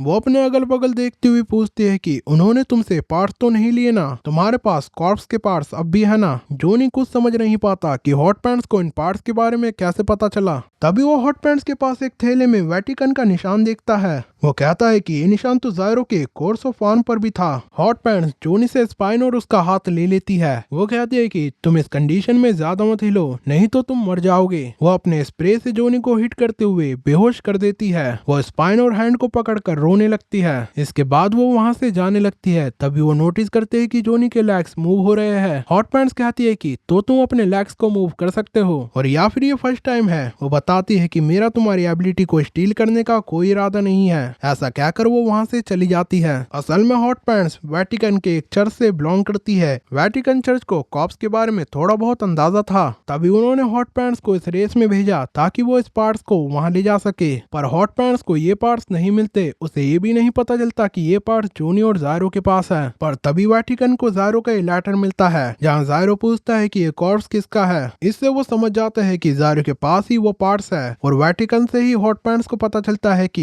ये पार्ट्स उसे कहाँ मिलेगी। कुछ देर बाद जोनी की आंख खुलती है। ज़ायरो और जोनी नदी की दूसरी साइड होते हैं। वो कहता है कि हॉट पैंट्स ने उन्हें हील कर दिया है और वहीं पे उनके घोड़े भी खड़े हैं। और हाँ, हॉट पैंट्स नोरिसुके को भी हील कर देती है। किंग्स के ऑर्डर पर 350 साल से ज़पैली फैमिली ने अपनी आइडेंटिटी को सीक्रेट रखा है। यहाँ तक कि फैमिली में सिर्फ ज़ायरो की मदर और सबसे बड़ा लड़का होने के नाते ज़ायरो को ही इसके बारे में पता था। अपना घर चलाने के लिए ज़पैली फैमिली एज अ डॉक्टर काम किया करती थी। ज़ायरो ज़पैली ने भी इसी लाइफ स्टाइल को फॉलो किया। एक दिन वो अपने फादर के पेशेंट के संग मजे ले रहा होता है, तभी उसे अपने फादर के फुट स्टेप सुनाई आते हैं। ज़ायरो अपने कपड़े पहनते हुए कहता है कि फादर यहाँ आ रहे हैं, तुम क्या कर रही हो? जल्दी से अपने कपड़े पहनो। अगर उन्हें पता चल गया कि मैं उनके पेशेंट के संग ये सब कर रहा हूँ तो फिर मैं तो गया काम से। जल्दी करो, और तुम पकड़ी गई तो तुम्हारी फैमिली तुम्हारी शादी करा देगी ताकि तुम ऐसा काम कभी ना करो। वो बस आने ही वाले है। वो लड़की कहती है कि मैं इतनी जल्दी ये सब नहीं पहन सकती। ज़ायरो का फादर अंदर आ जाता है। वो देखता है कि जायरो एक बूढ़ी औरत को ट्रीट कर रहा है। जायरो उस वुमन से कहता है कि तुम्हें सिर्फ मेल न्यूट्रिशन है, तुम्हें लीवर और ओनियन खाना चाहिए, वो तुम्हारी जॉइंट पेन में भी हेल्प करेगी। जायरो अपने फादर को देखता है। जायरो ने स्टील बॉल से उस लड़की की बॉडी पर कई सारे रिंकल्स ला दिए हैं, जिससे कि वो बूढ़ी नजर आ रही है। उसका फादर कहता है, आओ मेरे संग आओ, एक नया पेशेंट आया है जिसकी टांग टूट गई है, मेरी मदद करो। जायरो कहता है कि बस मैं 1 मिनट में आया, जिसके बाद उसका फादर वहां से चला जाता है। जायरो के फादर के जाने के बाद वो लड़की जायरो को पिलो से हिट करने लगती है। वो चिल्लाती है कि तुम मुझे पहले जैसा करो, पता नहीं तुमने मुझे क्या बना दिया। जायरो कहता है कि गुस्सा क्यों होती हो, मैं तुम्हें पहले से भी हॉट बना दूंगा, सिर्फ मुझे कुछ सेकंड्स दो। जायरो उसे फिर से चेंज कर देता है। वो बताता है कि मैंने तुम्हारे बॉडी पार्ट्स को उठा दिया है, इसका असर 1 वीक तक रहेगा। इसके बाद वो लड़की के लेग पर अपनी स्टील बॉल को स्पिन करते हुए कहता है कि मैं इससे तुम्हारे लेग को भी शेप कर सकता हूँ। वो लड़की हंसने लगती है और जायरो को रुकने को कहती है। तभी जायरो उसकी रिंग फिंगर में एक 10 लाइन नोटिस करता है, जो कि ये दर्शाती है कि वो लड़की मैरिड है। तभी जायरो की आंख खुलती है। वो एक बर्फीले इलाके में है। स्लो डांसर और वल्करी भी वहां पर आराम कर रहे हैं। असल में लेक मिशिगन के पास है और इसी लेक के पास वो 2 पार्ट्स भी है। इन्होंने 5th स्टेज के गोल शिकागो को क्लियर कर लिया है, जिसमें जायरो और जोनी 4th और 5th प्लेस पर आए हैं और इस स्टेज का विनर पोको लोको है। पोको लोको 233 पॉइंट के साथ इस रेस में नंबर 1 पर है। जायरो देखता है कि जोनी रैबिट को नील बुलेट से शूट कर रहा है। उसने आंख भी जला रखी है। जायरो आंख के पास हाथ टेपने बैठ जाता है। वो कहता है कि यहाँ तो बहुत ठंड है, लगता है जब मैं यहाँ सो रहा था तो यहाँ पर बर्फ पड़ रही थी। जोनी ने रैबिट को पकड़ लिया है। वो कहता है कि मैंने पास्ता बनाया है, इस रैबिट को हम बाद में खाएंगे। और हाँ, मैंने कुछ मिंट भी ले ली है और मुझे पता चला है कि अगर मैं टी में हर्ब मिलाकर पीऊं तो मेरे नेल्स जल्दी ग्रो हो जाएगी। जोनी नेल्स को देखते हुए कहता है कि देखा, रैबिट को शूट करने के बाद इस हर्ब की मदद से ये 1 मिनट में वापस उग जाते हैं। और ये देखो, मैं अपनी फिंगर से इस चीज को घिस सकता हूँ और इससे नूडल्स भी खा सकता हूँ, यहाँ तक कि मैं इससे अपने दांत भी साफ कर सकता हूँ। जायरो कहता है कि मुझे तुमसे जलन हो रही है, ये छोड़ो, कोई यहाँ पर आ रहा है, मैं उसके घोड़े को बर्फ पर चलते हुए सेंस कर सकता हूँ। ये सुनकर जोनी सीरियस हो जाता है। वो कहता है कि कितने लोग हैं और वो इस डायरेक्शन में है। जायरो कहता है कि वो साउथ की ओर हमसे 10 किलोमीटर दूर है। हमने 40 डिग्री नॉर्थ लैटिट्यूड भी पार कर लिया है। मुश्किल से 2 या 3 लोग हैं जो हमसे इस 6ठे स्टेज में आगे है। जोनी कहता है कि ऐसा तो नहीं कि डियो यहाँ आ रहा हो। जायरो कहता है कि डियो नहीं हो सकता। अगर 5th स्टेज के रिजल्ट को देखे तो वो अपने घोड़े पर प्रेशर नहीं डाल रहा है, अभी वो उसे आराम करने दे रहा है। वो हमसे 2 या 3 दिन पीछे है, पर हमें ये नहीं भूलना चाहिए कि वो सैंडमैन के संग मिला हुआ था। जोनी कहता है कि हो सकता है वो हॉट पैंट्स हो। जायरो हॉट पैंट्स के बारे में सोचता है, उसी ने उनसे लेफ्ट हैंड और स्पाइन छीना था।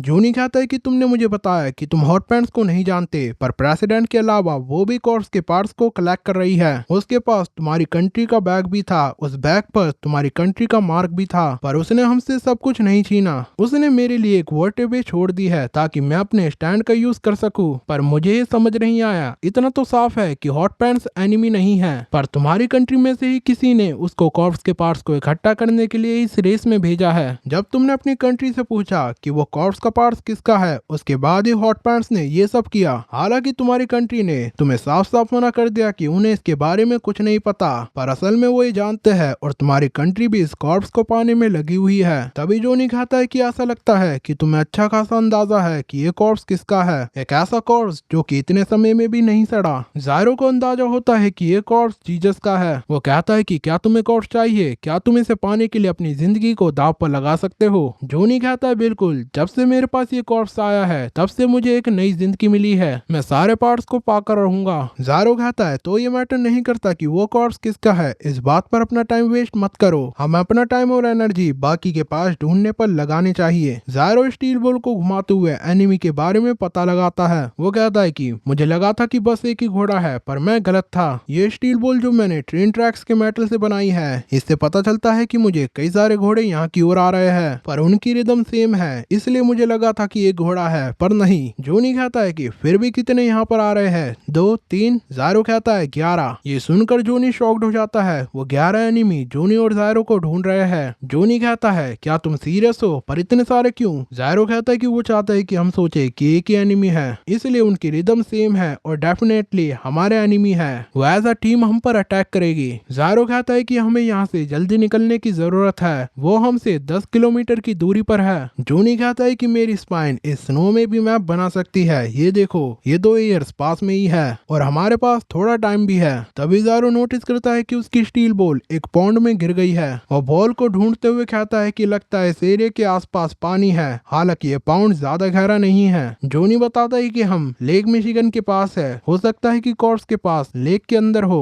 ज़ारो उस पॉन्ड में देखता है, उसे अपनी बॉल्स कहीं नहीं दिखती। वो सोचता है कि बॉल्स कहाँ गई, ये इतना गहरा भी नहीं। तभी वो अपने साइड में एक लड़की को देखता है, उसका नाम शुगर है और उसके हाथ में स्टील बॉल है। ज़ारो जॉनी से पूछता है कि जॉनी मुझे ये बताओ कि ये लड़की यहाँ पर कैसे आई। इसके बाद शुगर वहाँ से भागने लगती है। ज़ारो चिल्लाता है कि ये तुम क्या कर रही हो, मुझे मेरी स्टील बॉल दो। इसके बाद वो दोनों शुगर का पीछा करने लगते हैं। जॉनी सोचता है कि कहीं वो कॉर्स पार्ट्स उसी डायरेक्शन में तो नहीं। जॉनी कहते हैं कि क्या मैं उसे शूट करूं, मैं उसे यहाँ से भी हिट कर सकता हूँ। ज़ारो कहता है कि तुम कैसी बात कर रहे हो, तुम तो जीनियस जो की हो ना, तो पकड़ो उसे। इसके बाद वो दोनों उस लड़की का पीछा करते हैं। वो लड़की एक बहुत ही बड़े पेड़ के अंदर चली जाती है। जॉनी और ज़ारो को यकीन नहीं होता कि ये पेड़ इतना बड़ा कैसे है। ज़ारो कहता है कि ऐसा लगता है कि मानो कि पेड़ पिछले 1000 और या फिर 2000 सालों से यहाँ पर है। जॉनी ज़ारो को स्नो पर बना मैप दिखाता है। वो कहता है कि हम तुम्हारी स्टील बॉल तो लेंगे ही, पर ये देखो यहाँ पर 2 कॉर्प्स के पार्ट्स है, वो इसी एरिया में है। ऐसा कहते हुए जॉनी पास के मशरूम को पानी में गिरा देता है। वो कहता है कि यहाँ पर 2 पार्ट्स है, बोथ ईयर्स और राइट आर्म। इस मैप के अनुसार वो दोनों पार्ट्स इस एरिया में होने चाहिए, हो सकता है कि वो दोनों एक साथ ही हो। तभी ज़ारो कहता है कि हो सकता है कि वो उस पेड़ में हो। इसके बाद वो दोनों उस पेड़ की ओर जाने लगते हैं। वहाँ से उन्हें कुछ आवाज सुनाई आ रही होती है।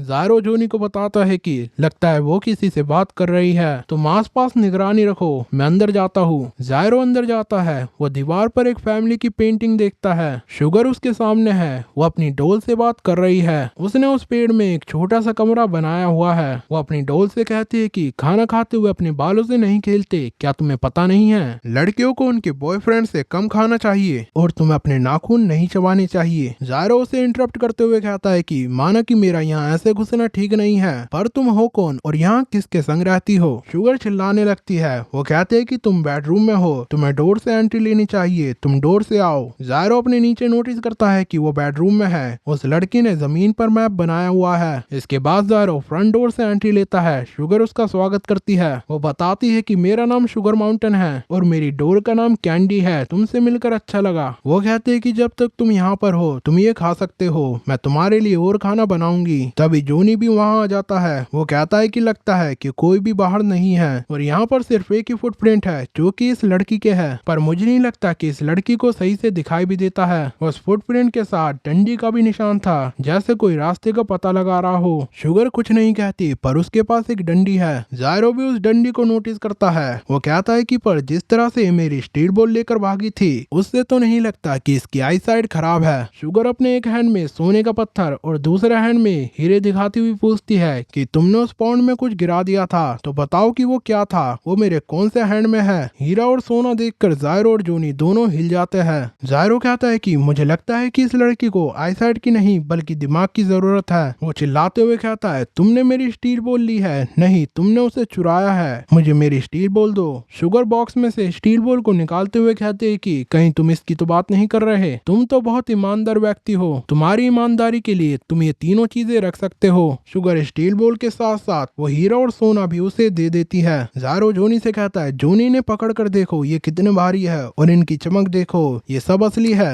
ज़ारो शुगर पर चिल्लाते हुए कहता है कि ये तुम्हें मिले कहाँ से, क्या तुम्हें पता भी है ये क्या है, तुम्हारे जैसे बच्चे के पास ये सोना और हीरा आया कैसे, मुझे ये बताओ कि तुम्हारे पेरेंट्स कहाँ है। तभी शुगर जॉनी से कहती है कि तुमने भी पॉन्ड में कुछ गिराया था, क्या वो मशरूम थे, वो कौन से मशरूम थे, ये वाले और या फिर ये वाले। जॉनी याद करता है कि उसके हाथ से लगकर कुछ मशरूम तो गिरे थे जब वो उस मैप को पढ़ रहा था, वो मशरूम तुम्हारे राइट हैंड में है। जॉनी कहता है पर जब ये मशरूम उस पॉन्ड में गिरे थे तब तो तुम इस पेड़ के अंदर थी, तुम्हें मेरे मशरूम के बारे में कैसे पता चला। शुगर बताती है कि तुम दोनों ही ईमानदार हो, इसलिए मैं तुम्हें ये दोनों मशरूम देती हूँ। ये मासूता के मशरूम है, ये कनाडा में पाए जाते हैं, और हाँ जो तुमने गिराए थे वो जहरीले मशरूम है। ये देखकर जॉनी ज़ारो से कहता है कि तो चलो बाहर चलते हैं, ये लड़की तो बहुत अजीब है। ज़ारो कहता है कि पर तुमने कहा था यहाँ कॉर्स पार्ट्स हो सकता है, और अब तो मुझे भी लग रहा है कि वो यहाँ हो सकता है। इसके बाद ज़ारो शुगर के बॉक्स को टटोलने लगता है। वो कहता है कि मैं जानता हूँ कि मेरा ये करना गलत है, पर मुझे इस प्लेस को सर्च करना होगा।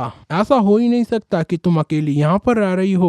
शुगर उसे रुकने को कहती है। वो बताती है कि मेरे माता पिता आसपास ही है, वो कभी कभार मुझे खाना देने आते हैं, तभी मैं यहाँ रहती हूँ, मैं उनका इंतजार कर रही हूँ। जायरो कहता है कि तुम सिर्फ बातें बना रही हो, तुमने हमारे एक भी सवालों का जवाब नहीं दिया। इसके बाद वो शुगर की ओर सामान को टटोलने लगता है। शुगर उस डंडी से जायरो को मारने लगती है। जायरो कहता है कि बॉक्स में लकड़ी और पत्तों के अलावा कुछ है ही नहीं। वो सब कुछ पेड़ से बाहर फेंक देता है। जोनी और जायरो दोनों कॉर्प्स पार्ट्स की तलाश कर रहे हैं। जोनी कहता है कि हो सकता है कि वो पार्ट्स पेड़ की दरारों में छुपा हुआ हो। मैं अपनी स्पाइन से उन्हें फील करने की कोशिश करता हूँ। शुगर रोने लगती है। वो चुप होकर कहती है कि जो भी खाना तुमने पाउंड में गिराया वो कौन सा खाना था, मेरी लेफ्ट साइड वाला और या फिर राइट साइड वाला? उसके सामने एकदम बढ़िया खाना होता है। उस पेड़ के नीचे एक पौंड है, वहाँ पर ही जायरो ने शुगर का खाना गिरा था। जोनी कहता है ये खाना यहाँ पर आया कैसे, कहीं ये लड़के स्टैंड यूजर तो नहीं? और वहीं जायरो सोचता है कि कहीं ये एनिमी तो नहीं, ऐसा तो नहीं कि ये प्रेसिडेंट की साइड हो, पर ऐसा होना संभव है।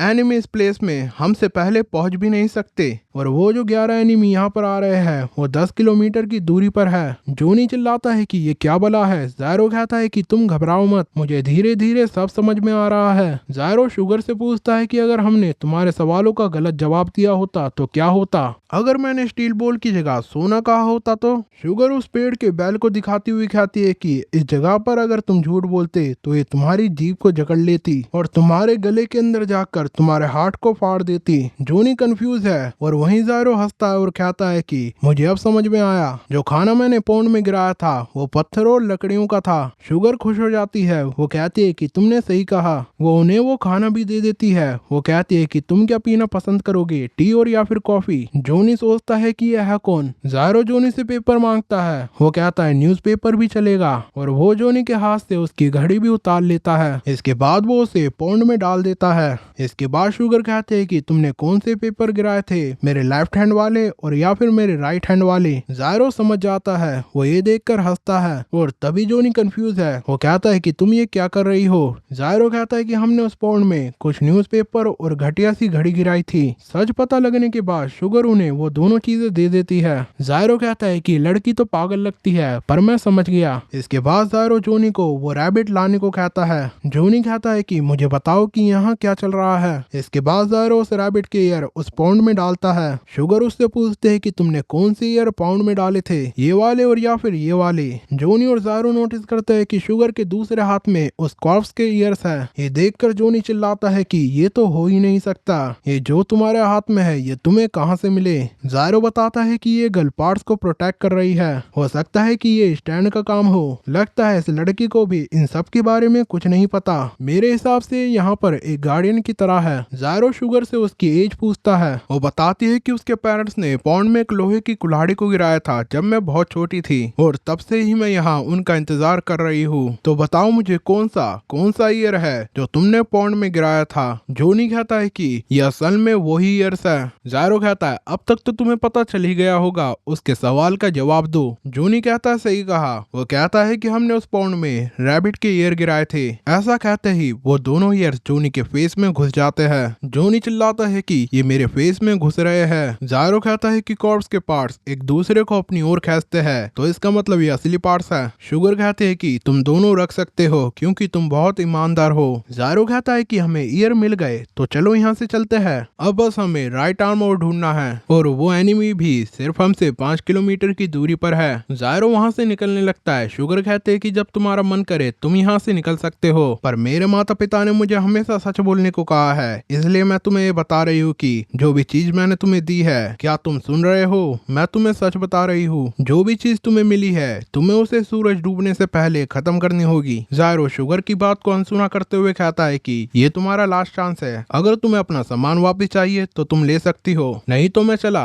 और वहीं जोनी उसकी बात सुनकर कंफ्यूज लगता है। शुगर कहती है तो ठीक है, मैंने तुम्हें सब कुछ बता दिया, अब मैं चैन की सांस ले सकती हूँ। जोनी जायरो को कहता है कि एक सेकंड रुक के पहले हम शुगर को सुन लेते हैं। वो शुगर से पूछता है कि तुम्हारा क्या मतलब है कि हमें सूरज डूबने से पहले चीज खत्म करनी होगी। शुगर कहती है मैं लकी हूँ कि मैं तुम दोनों से आज मिली। तुम्हें वो गोल्ड डायमंड मनी जो भी तुम्हारे पास है सब खर्च करना होगा और ये सब तुम्हें आज सूरज डूबने से पहले करना होगा। यही रूल्स है। मुझे नहीं पता कि ये रूल्स किसने बनाया है पर मेरे माता पिता ने मुझे यही बताया था, तो तुम इन्हें यूज करना मत भूलना। जायरो जोनी से जल्दी करने को कहता है। जोनी जायरो को रुकने की कहता है। वो शुगर को कहता है कि मुझे ये तो पता है कि तुम हमारी एनिमी नहीं हो, पर जो भी तुम कह रही हो उसका कोई मतलब नहीं बन रहा। अगर तुम्हें टाउन में जाना है तो हम तुम्हें छोड़ सकते हैं। शुगर बताती है कि तुम मेरी चिंता मत करो, जैसे ही सूरज डूबेगा मैं यहाँ से चली जाऊंगी, मेरी बारी खत्म हो जाएगी। जोनी कहता है कि हमें ईयर्स को छोड़कर कुछ नहीं चाहिए। अगर ये सब तुम्हारे पेरेंट्स का है तो तुम इसे वापस ले सकती हो, हमें उसकी जरूरत नहीं है। शुगर बताती है कि तुम उन आइटम्स को वापस नहीं कर सकते, तुम्हें वो यूज करने होगी। वो पेड़ की तरफ उंगली करते हुए कहती है कि अगर तुम उन्हें यूज नहीं कर सके तो तुम भी उस लाइन में खड़े हो जाओगे। जोनी नोटिस करता है कि वहाँ पर कई सारे लोगों की बॉडी है, ऐसा लग रहा है कि उन्हें पेड़ में से ही कार्व किया गया हो। शुगर कहते है कि लाइन में जो सबसे आगे है वो मेरे माता पिता है, पता नहीं उन्हें वहाँ पर कितने साल हो गए हैं। मेरे पिता ने इस पौंड में लोहे की कुल्हाड़ी गिराई थी और फिर उनके पास गोल्डन की कुल्हाड़ी भी आ गई, वो उसे खर्च नहीं कर पाए और इसलिए ही हिस्ट्री ने हमें एक फ्रूट बना दिया। तुम कहीं पर भी भाग जाओ, अगर तुम आइटम्स को खर्च नहीं कर पाए तो तुम फ्रूट में चेंज हो जाओगे, ना तो तुम्हारी उम्र बढ़ेगी और ना ही तुम मरोगे। जितने भी इस लाइन में है वो सब बहुत ईमानदार व्यक्ति थे, पर उनमें से भी कोई अपने आइटम्स को खर्च नहीं कर सका। एक व्यक्ति के फ्रूट बनने पर दूसरा व्यक्ति जा सकता है और उस दूसरे व्यक्ति की जगह लाइन का सबसे पहला व्यक्ति आता है और ये साइकिल ऐसे ही चलती रहती है। और अगर तुम आज रात फ्रूट बन गए तो लाइन के सबसे पहले दो व्यक्ति आजाद हो जाएगी, मतलब तुम्हारे फ्रूट बनने पर मेरे माता पिता की बारी आ जाएगी और मैं इससे आजाद हो जाऊंगी। जोनी का हैंड पेड़ में बदलने लगता है। वो चिल्लाता है कि जायरो इस लड़की की सुनो, ये क्या कह रही है। और वहीं उसकी ओर 11 एनिमी आ रहे हैं। उन सब का सेम आउटफिट है, सेम केप, सेम कोट, सब कुछ सेम। उनमें से एक गन को तैयार कर रहा होता है। जोनी और जायरो शुगर के पास से निकल गए हैं। वो टाउन मिलवॉकी जा रहे हैं। जोनी कहता है कि उस लड़की ने हमें बताया था कि सब कुछ यूज करना होगा, नहीं तो हम भी उन लोगों के जैसे बन जाएगी। जायरो कहता है मैं समझ गया। जोनी अपना पैसा स्पेंड करना तो बहुत आसान है, असली प्रॉब्लम तो वो 11 मैन है जो हमारे पीछे लगे हुए हैं। वो सिर्फ हमसे 30 मिनट की दूरी पर है। उन्होंने स्पीड नहीं बढ़ाई है और ना ही उन्होंने कम की है। मुझे नहीं पता कि ये लोग है कौन, मैं उनसे फाइट नहीं करना चाहता। ये लोग तो एक आर्मी से भी ज्यादा ऑर्गेनाइज्ड है। वैसे हम मिलवॉकी से कितना दूर है? जोनी मैप में देखते हुए कहता है ऐसे जाते हुए हमें 6 से 7 घंटे और लग जाएगी। अच्छा है, बर्फ भी पड़ना शुरू हो गई है, ये हमारे फुटप्रिंट को मिटा देगी। जायरो कहता है कि सही कहा, वो हमारा पता नहीं लगा पाएगी। वैसे हमारे पास क्या क्या है? जोनी बताता है कि हमारे पास $50,000 कैश में है, एक पीस ऑफ गोल्ड और एक डायमंड है। जायरो अपने पास एक व्यक्ति को देखता है, वो उसे आवाज लगाता है। वो व्यक्ति अपने लैंड को प्रोटेक्ट करने के लिए फेंस लगा रहा है। जायरो उस व्यक्ति से पूछता है कि क्या ये सब लैंड तुम्हारा है? जायरो नोट के बंडल दिखाते हुए कहता है कि हम इस लैंड को खरीदना चाहते हैं, हमें फर्क नहीं पड़ता कि ये लैंड उपजाऊ है या नहीं, क्या तुम इसे हमें बेचोगे? हमारे पास $50,000 है, हम इसे अभी के अभी खरीद लेंगे, यहाँ तक कि तुम ये गोल्ड और डायमंड भी ले सकते हो, ये बहुत ही अच्छी डील है, तो क्या कहना है तुम्हारा? वो व्यक्ति कहता है क्या कहा, तुम्हें लैंड चाहिए? हमारे पास कई सारे लैंड है। जायरो खुश होते हुए कहता है देखा जोनी, मनी को खर्च करना बहुत आसान है। तभी वो व्यक्ति कहता है कि मैं नहीं बेचना चाहता।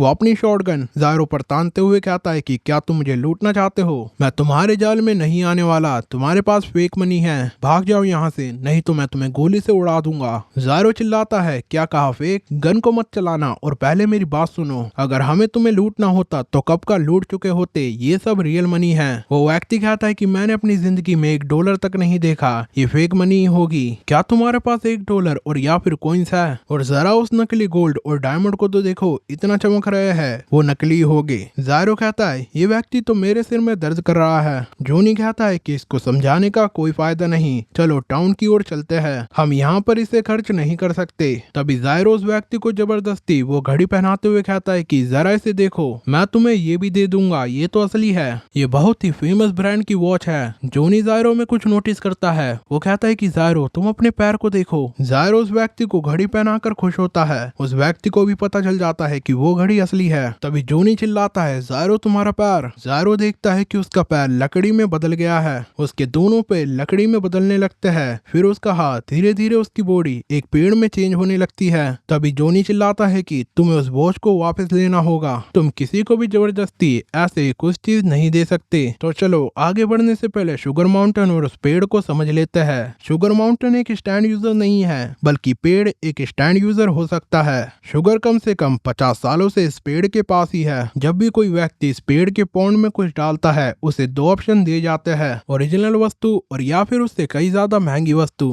अगर व्यक्ति ने झूठ बोला और कहा कि महंगी वस्तु मेरी है, तो वो वहीं मर जाएगा, और अगर सच बोला तो उसे वो दोनों चीज मिल जाएगी। पर उसे एक्स्ट्रा ली हुई चीज को उसी दिन सूरज डूबने से पहले यूज करना होगा। अगर व्यक्ति उस वस्तु को यूज कर दे तो वो फ्री है, पर उसे यूज करते वक्त जबरदस्ती किसी को कुछ नहीं देना है। अगर वो व्यक्ति उसे यूज नहीं कर पाया तो सनसेट होने के बाद वो भी पेड़ का फ्रूट बन जाएगा और पेड़ में लगे उन लोगों की लाइन में आ जाएगा। इससे शुगर फ्री हो जाएगी और पेड़ की लाइन वाला फर्स्ट व्यक्ति शुगर की जगह लेगा। ये पता लगने पर ज़ायरो पॉन्ड में रैबिट का हैंड भी डालता है और शुगर से उस कॉप्स का हैंड भी ले लेता है। अब उन दोनों के पास एक हैंड और दोनों ईयर आ चुके हैं। शुगर सोचती है कि अच्छा हुआ मैं तुम दोनों से मिल सकी, मैं कई सालों से यहाँ पर थी। मुझे ऐसा लगता है कि हम इन दो पार्ट्स की वजह से यहाँ पर रुके हुए थे। ये पार्ट्स उन लोगों का इंतजार कर रहे थे जो सही में इन्हें डिजर्व करता हो। अगर उन्होंने सब कुछ यूज कर दिया तो हम यहाँ से जा सकेंगे। वो बताती है कि तुम इसे किसी को दे नहीं सकते और ना ही चोरी होने दे सकते हो। वो हाथ ज़ायरो के हाथ में घुस जाता है। जोनी के पास 2 ईयर और ज़ायरो के पास एक हैंड है। इसके बाद वो दोनों मॉर्निंग में ही वहाँ से तुरंत निकल जाते हैं। कुछ दूर चलने के बाद ही उनके साथ ये इंसिडेंट होता है। ज़ायरो पेड़ में बदल रहा है और तभी जोनी उस व्यक्ति से वो घड़ी वापस ले लेता है। इसके बाद ज़ायरो ठीक हो जाता है। जोनी ज़ायरो को बताता है कि वो ट्री एक डेविल पाम था। जब भी हमें कोई पार्ट्स मिला है उसके बाद हमारी परीक्षा भी हुई है। वो पॉन्ड भी डेविल्स पाम का पार्ट था और अब हमारी फिर से परीक्षा हो रही है कि हम इस पार्ट्स के लायक भी है नहीं। जब तक हम इस परीक्षा में पास न हो जाए तब तक ये कॉप्स पार्ट्स हमारे नहीं होगी। तभी वो व्यक्ति अपनी बंदूक तानते हुए उस पर चिल्लाता है कि तुम आपस में क्या बकवास कर रहे हो, ये मेरे लड़के के लिए ठीक नहीं है, तुम यहाँ से जल्दी निकल जाओ। पर तभी वो जोनी के बैग में मत्सुता के मशरूम को नोटिस करता है। वो कहता है कि मैं उन मशरूम के बदले तुम्हें वो लैंड दे सकता हूँ। इस एक्सपीरियंस के बाद ज़ायरो पूछता है कि क्या तुम्हारे पास उस लैंड के पेपर है। मशरूम को बेचने के बाद वो टाउन में पहुंच जाते हैं। वो एक एक्सपेंसिव होटल में पेट भरकर खाना खाते हैं। फिर वो अपने घोड़ों के लिए सामान खरीदते हैं। फिर भी उसके पास बहुत सारे पैसे बच जाते हैं। उन्होंने अपने घोड़ों की हूप्स भी चेंज करा ली है। ज़ायरो उस वर्कर से कहता है कि तुम इस हूप्स को फेंको मत, बल्कि उन 2 घोड़ों में लगाकर इस पूरे टाउन में सूरज डूबने तक घुमाते रहो, मैं तुम्हें इसके लिए पैसे भी दूंगा। ज़ायरो उस वर्कर को पैसे देता है और वो व्यक्ति उन 2 घोड़ों को लेकर निकल जाता है। ज़ायरो कहता है कि हम इससे उन 11 मैन को कंफ्यूज कर देंगे। इसके बाद वो दोनों एक क्लब में जाते हैं। ज़ायरो लड़कियों को ड्रिंक ऑफर करता है, पर तभी उसके पैर पेड़ में चेंज होने लगते हैं। वो ऐसा करने से रुक जाता है। इसके बाद वो गोल्ड और डायमंड को बेचने जोरी के पास जाता है। जोरी बताता है कि डायमंड का दाम 500 मिलियन और गोल्ड का दाम 1300 मिलियन और टोटल 3500 मिलियन। ज़ायरो कहता है हाँ, इसे कैश कर दो। वो जोरी बताता है कि तुम्हें इतने पैसे अगले हफ्ते सोमवार को ही मिल सकेंगे। जोनी कहता है क्या कहा अगले हफ्ते। ज़ायरो कहता है कि हमें इसे अभी एक्सचेंज करना है। वो जोहरी बताता है कि इम्पॉसिबल है, हमारे पास इतना पैसा है ही नहीं। तभी ज़ायरो उस जोहरी से जोर जबरदस्ती करने लगता है। तभी उसका पैर फिर से चेंज होने लगता है। ये देखकर वो ऐसा करने से रुक जाता है। ज़ायरो कहता है कि इस टाउन में कुछ ऐसा है जिसे हम अपने डायमंड और मनी से खरीद सकते हो। वो जोरी अपनी खिड़की के सामने वाली बिल्डिंग को देखते हुए कहता है कि वो बिल्डिंग सेल पर है, अगर तुम एक्स्ट्रा पे करते हो तो तुम उसे खरीद सकते हो, मैं तुम्हारे लिए एक डील कर सकता हूँ। इसके बाद वो उस बिल्डिंग को खरीद लेते हैं। ज़ायरो कहता है कि मैं थोड़ा डर गया था कि ये हम खत्म कर ही नहीं पाएंगे, पर देखा जो नहीं। इसके बाद वो जोरी ज़ायरो को उसके बचे हुए पैसे देता है। वो बताता है कि उस बिल्डिंग में कई सारे रेस्टोरेंट है, इसमें उस बिल्डिंग का किराया भी शामिल है और इसमें एडिशनल किराया भी है। वो बताता है कि अभी तो 4 बज गए हैं, पर हर दिन 5 बजे से पहले तुम्हें उस बिल्डिंग के किराए की एडिशनल पेमेंट मिलती है और जो तुम्हारे पास लैंड के पेपर थे उनमें उन्हें आयन वेल मिली है और उनकी इन्वेस्टिगेशन के लिए उन्होंने तुम्हें एडवांस में पे कर दिया है। ज़ायरो बिल्डिंग के डॉक्यूमेंट और कैश को देखकर शॉक्ड हो जाता है। वो बताता है कि अब हमारे पास पहले से भी ज्यादा पैसा है। वो सोचता है कि हम इसे कैसे खर्च कर सकते हैं। जोनी उसे बताता है कि 5 बजने के कुछ टाइम बाद ही सनसेट हो जाएगा। तभी जोनी उस खिड़की के सामने से उन 2 घोड़ों को निकलते हुए देखता है। जिन पर उनकी हुफ्स थी और उन्हीं के संग वो 11 मैन भी है। वो एनिमी ज़ायरो और जोनी के घोड़ों का पीछा करते करते यहाँ तक आ गए हैं और लगता है उन्होंने उस वर्कर्स को भी मार दिया है। जोनी कहता है कि ये दो तो वही ओर्स है और साथ में वो 11 लोग भी है। तभी उनमें से एक खिड़की की ओर देखता है। जोनी और ज़ायरो खुद को दुबका लेते हैं। जोनी कहता है कि अगर ऐसा ही चलता रहा तो वो हमें जल्द ही ढूंढ लेंगे। इसके बाद वो दोनों वहाँ से भागने लगते हैं। ज़ायरो पूछता है कि अभी हमारे पास कितने पैसे हैं। जोनी बताता है कि अभी उनके पास $30 मिलियन है। सिर्फ $500 की तो सबसे एक्सपेंसिव वाइन थी। हम इतने सारे पैसे खर्च कैसे करेंगे? क्या हमें इससे कार खरीदनी चाहिए और या फिर किसी एक्ट्रेस को हायर करके उसका शो करना चाहिए? तभी ज़ायरो की आंख में से उस पेड़ की टहनियां निकलने लगती है। ज़ायरो कहता है कि मेरा पैर ही नहीं बल्कि अब मेरी आंखों में भी कुछ हो रहा है। तभी ज़ायरो कहता है कि मेरे पास एक आइडिया है, हम एक बार में सारा पैसा उड़ा सकते हैं। इसके बाद वो दोनों एक कसीनो में घुस जाते हैं। जोनी कहता है कि ज़ायरो ये तो इम्पॉसिबल है, हम इस पैसे को जुए में नहीं उड़ा सकते। ज़ायरो कहता है कि नहीं जोनी, मैं बैट लगा चुका हूँ पर अब भी मुझे कुछ नहीं हुआ है। या तो हम ब्लैक पर और या फिर रेड पर बैट कर सकते हैं। हमारे जीतने और हारने के चांसेस 50-50 है। इसका मतलब ये नहीं है कि हम ये जुआ हारने के लिए खेल रहे हैं। डीलर कहता है कि ये तो रेड 40 है। जोनी कहता है क्या रेड? ज़ायरो तुम जीत गए, अब हमारे पास और पैसा आ गया है। ज़ायरो कहता है जुए में ऐसा ही होता है जोनी, हमारे एनिमी हमें कभी भी पकड़ सकता है, तो तुम गेट पर नजर बनाए रखो। हमारे पास ज्यादा टाइम भी नहीं है, एक बार हारने पर हम यहाँ से निकल लेंगे। इसके बाद ज़ायरो अपनी सारी चिप एक बार में दाव पर लगा देता है। वो कहता है कि $30 मिलियन रेड पर लगता है। ये देखकर डीलर के होश उड़ जाते हैं। यही नहीं, 30 मिलियन सुनकर बाकी सारे लोग भी उन्हें ही घूर रहे होते हैं। डीलर उस बॉल को स्पिन करता है। ज़ायरो उसे ही देख रहा होता है। वो बॉल स्पिन ही कर रही होती है, या तो वो रेड में और या फिर ब्लैक में आएगी। तभी जोनी पेड़ में बदलने लगता है। उसके पैर और हाथ दोनों पेड़ में चेंज होने लगते हैं। वो चिल्लाता है कि ज़ायरो ये मेरे फेस को क्या हो रहा है। वो ज़ायरो की ओर देखता है, वो भी पेड़ में चेंज हो रहा होता है। उसकी आंख और हाथ पेड़ में चेंज हो गए हैं। उसका हाथ भी उस टेबल से जुड़ जाता है। वो कहता है कि मैं अपना हाथ भी नहीं हिला सकता। वो जोनी को कहता है कि इस डीलर ने हमारे संग चीटिंग करी है। जब इसने उस बॉल को फेंका तो एक अलग ही ढंग से स्पिन किया और अब वो बॉल ब्लैक खांचे में जाने वाली है। मैंने ये सब अपनी आंखों से देखा है। क्योंकि अब ये गेम फेयर नहीं रही, इसलिए हम दोनों उस पेड़ के फल में बदल रहे हैं। ज़ायरो चिल्लाता है कि ये बैट अब बैट नहीं रही, जल्दी से उन चिप्स को टेबल पर से हटा लो, नहीं तो हम फल में बदल जाएंगे। जोनी अपनी चिप को उठाने लगता है। तभी वो डीलर बताता है कि बैट लग चुकी है, तुम अब चिप्स को नहीं हटा सकते। उन चिप्स को छोड़ना ही तुम्हारे लिए ठीक होगा। गार्ड्स ने जोनी के ऊपर गन तान दी है। ज़ायरो चिल्लाता है जोनी, हम वैसे ही जाने वाले हैं, क्या फर्क पड़ता है, जल्दी से चिप को वहां से हटा दो। जोनी के हाथ भी टेबल में जुड़ गए हैं। वो कहता है कि मैं नहीं कर सकता, मुझे ये बताओ कि वो बॉल ब्लैक खांचे में कौन से नंबर पर जाने वाली है। वो डीलर उन्हें कहता है कि तुम ये क्या कर रहे हो, मैं तुम्हें लास्ट वार्निंग दे रहा हूँ, अपने हाथ टेबल से हटा लो। तभी उस कसीनो के अंदर वो 11 मैन आ जाते हैं जिनके पास गन्स है। जोनी और ज़ायरो भी ये नोटिस कर लेते हैं। ज़ायरो कहता है कि उन्होंने हमें ढूंढ लिया। जोनी कहता है कि मुझे बताओ कि बॉल कौन से खांचे में जाने वाली है। वो बॉल अब भी घूम रही है।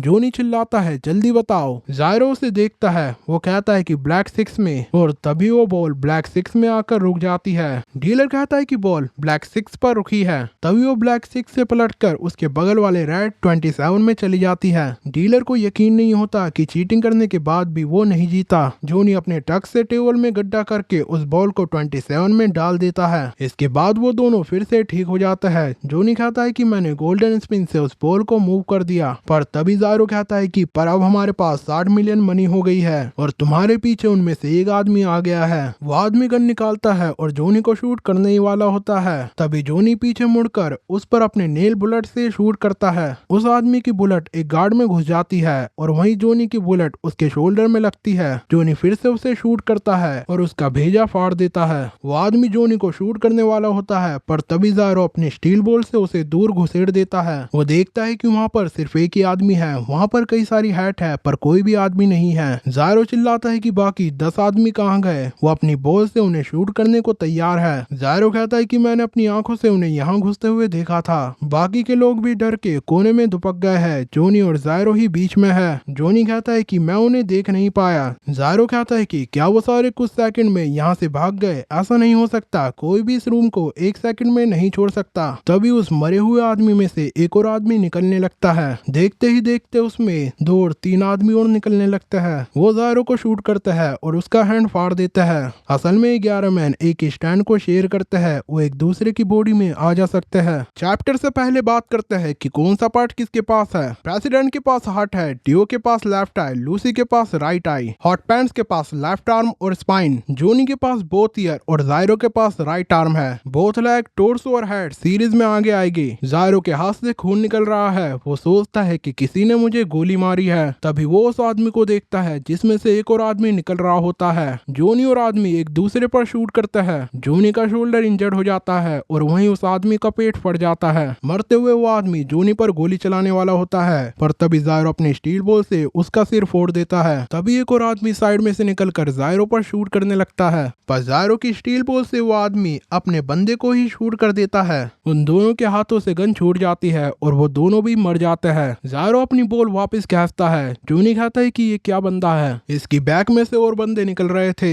कसीनो में बाकी लोग ये सब एक टेबल के पीछे छुपकर देख रहे हैं। जोनी कहता है कि मेरी नेल बुलेट ने पहले को मारा और फिर दूसरा वहां से बाहर आ गया और फिर तीसरा। तभी जोनी नोटिस करता है कि चौथा बंदा भी वहां से बाहर आ रहा है। जोनी चिल्लाते हुए शूट करता है कि एक और बाहर आ रहा है, पर वो आदमी वापस वहीं घुस जाता है। तभी ज़ायरो कहता है कि नहीं, वहां से नहीं, लेफ्ट वाली बॉडी से एक बंदा बाहर आ रहा है। फिर वो देखता है कि वहां से कई सारे और आदमी बाहर निकलने लगता है। ज़ायरो कहता है कि हमें यहाँ से भागना पड़ेगा। वो सारे बाहर आ गए हैं। ज़ायरो जोनी को घसीटते हुए उसे खंबे के पीछे ले जाता है। वो सारे मिलकर उन पर शूट करने लगते हैं। उन दो के आसपास से गोली निकलने लगती है। तभी वो सारे फिर से एक आदमी में चेंज हो जाता है। वो आदमी भागते हुए उनके खंबे के पीछे जाता है। जोनी उसका पैर नोटिस कर लेता है। वो खंबे पे अपने नेल को शूट करता है। खंबे में हुआ वो गड्ढा घूमते हुए एनिमी का सिर फाड़ देता है। वो आदमी भी जमीन पर गिर जाता है। जोनी कहता है कि वो एनिमी उसके बैक के निशान से निकल रहा है, तो उसका स्टैंड ये करता है अगर ये शुरुआत में 11 थे तो इसका मतलब अभी भी वो 7 बचे हैं। ज़ायरो कहता है हाँ, लगता है ये एक दूसरे की डेड बॉडीज में से भी निकल सकते हैं। अब वो उस बंदे की बॉडी में से निकलेगा जिसे तुमने अभी अभी मारा है। वो आदमी उसकी बॉडी में से निकलने लगता है जो उन्हें उस पर शूट करने वाला होता है। ज़ायरो कहता है कि तुम अपनी बुलेट वेस्ट मत करो, तुमने कितने नेल्स यूज कर लिए हैं। जोनी कहता है कि मेरे पास सिर्फ एक नेल बचा है। ज़ायरो कहता है कि उस एनिमी को ये नहीं पता कि हमारे पास कितनी बुलेट्स बाकी है और मैं अपनी स्टील बॉल से एक टाइम पर 2 आदमी को ही मार सकता हूँ। पर यही नहीं, उसकी बुलेट लगने से मेरा लेफ्ट आर्म डैमेज हो गया है, मेरी नसें फट चुकी है और अगर ऐसा ही चलता रहा तो मैं 2 से 3 मिनट में मर जाऊंगा। ज़ायरो के हाथ में से खून नदी की तरह बह रहा है। वो सोचता है कि क्या हम इस रूम से भाग सकते हैं। ज़ायरो कहता है कि मुझे मेरे घाव को सिलना होगा। जोनी, क्या तुम्हारे पास धागा है? एक धागा, मुझे अपनी नस को सिलना होगा। मुझे धागे की जरूरत है, चाहे किसी भी तरह का धागा हो। जोनी कहता है कि ना ही मेरे पास धागा है और ना ही मेरे पास हर्बल टी है। अगर वो मेरे पास होती तो मेरे नाखून मेरे पास वापस आ चुके होते, पर मिंट और धागा दोनों मेरे बैग में है और मेरा बैग उस एनिमी के पास है।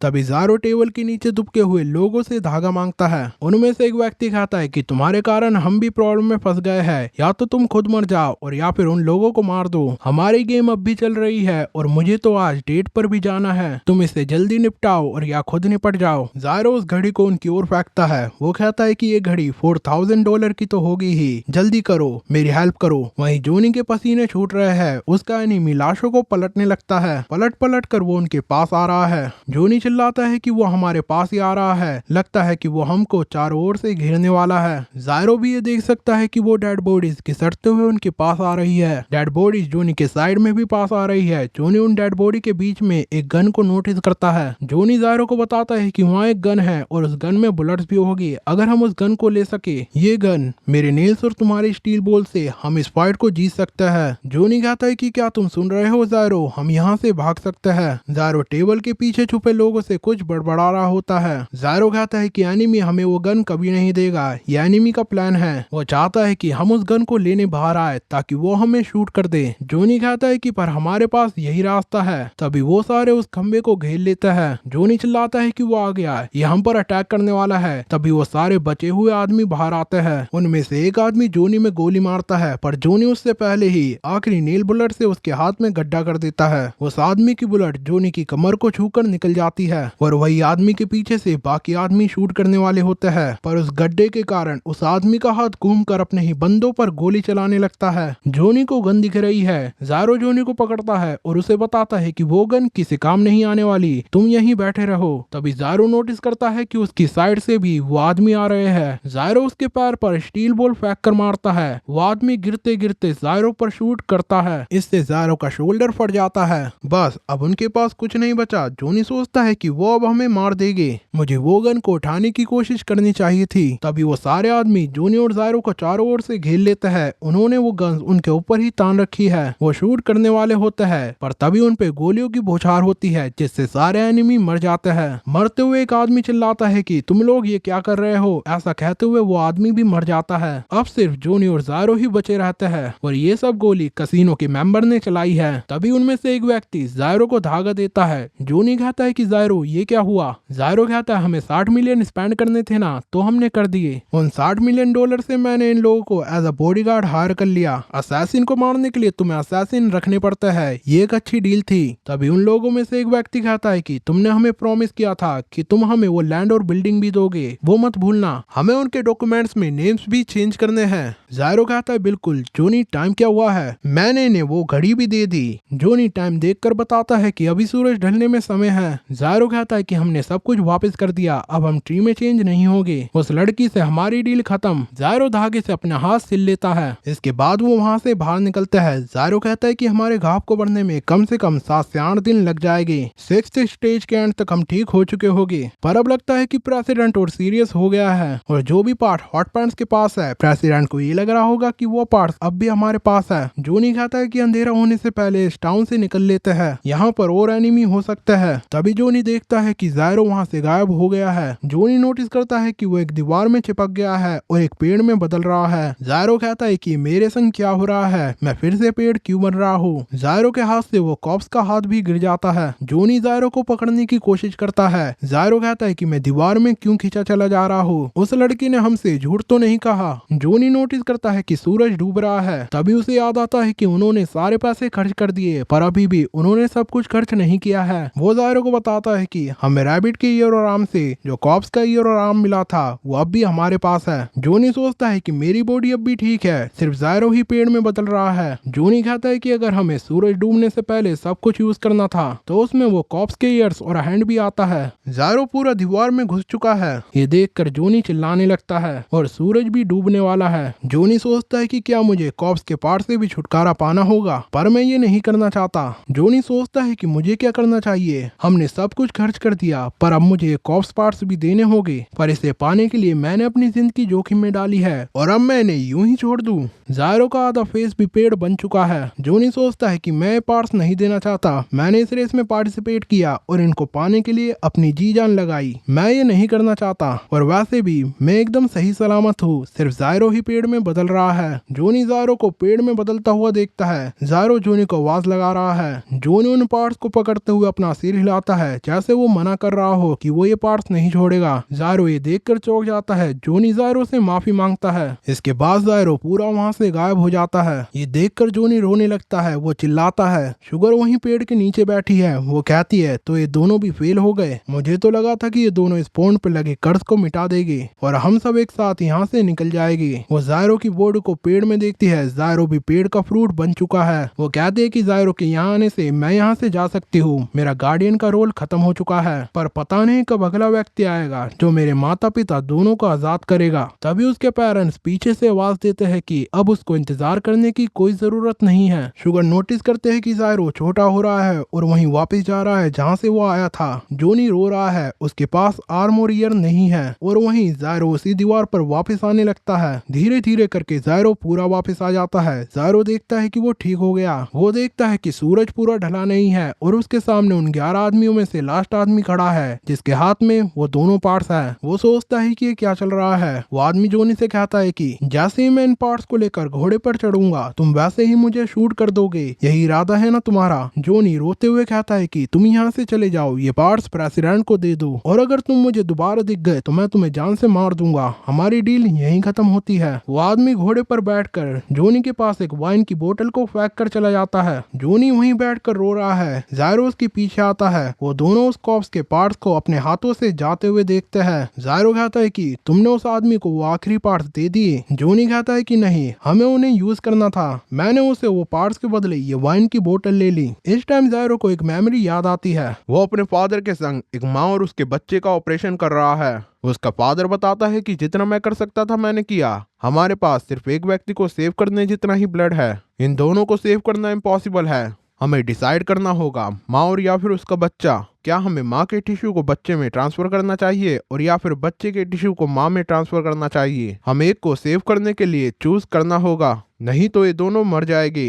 तो जायरो बताओ मुझे, माँ और या फिर बच्चा? जायरो कंफ्यूज है, वो डिसीजन नहीं ले पा रहा है और वहीं उसका फादर कहता है कि जल्दी बताओ, हमारे पास टाइम नहीं है। जायरो कहता है कि कुछ तो ऐसा रास्ता होगा जिससे हम माँ और बच्चे दोनों को सेव कर सके। ये सुनकर उसका फादर कहता है कि यह हो सकता है, अगर हम कोशिश करें तो चमत्कार हो सकता है जिससे दोनों बच सकते हैं, पर हमें कोशिश करते हुए अपने पेशेंट की लाइफ को खतरे में डालने का कोई अधिकार नहीं है। तो बताओ जायरो, माँ और या बच्चा? जायरो कहता है कि हमें इस वुमेन के हस्बैंड से पूछना चाहिए, वो आउटसाइड हॉल में वेट कर रहा है। ये सुनकर उसका फादर कहता है कि तुम्हें क्या लगता है, अगर हम माँ को बचाए तो ये दूसरा बच्चा पैदा कर सकेगी और या फिर ये बच्चा इस वंश का इकलौता वारिस है? उसका फादर कहता है कि ध्यान से सुनो जायरो, टेनिस की गेम के दौरान एक ऐसा टाइम भी आता है जहाँ पर बॉल नेट को हिट करती है और इसके बाद बॉल किस एरिया में गिरेगी इसके बारे में कोई नहीं जानता, और वो रैल्म ऑफ गॉड है। वो बॉल किस साइड गिरने वाली है ये डिसीजन इन्फिनिटी के रैल्म में लाई करता है।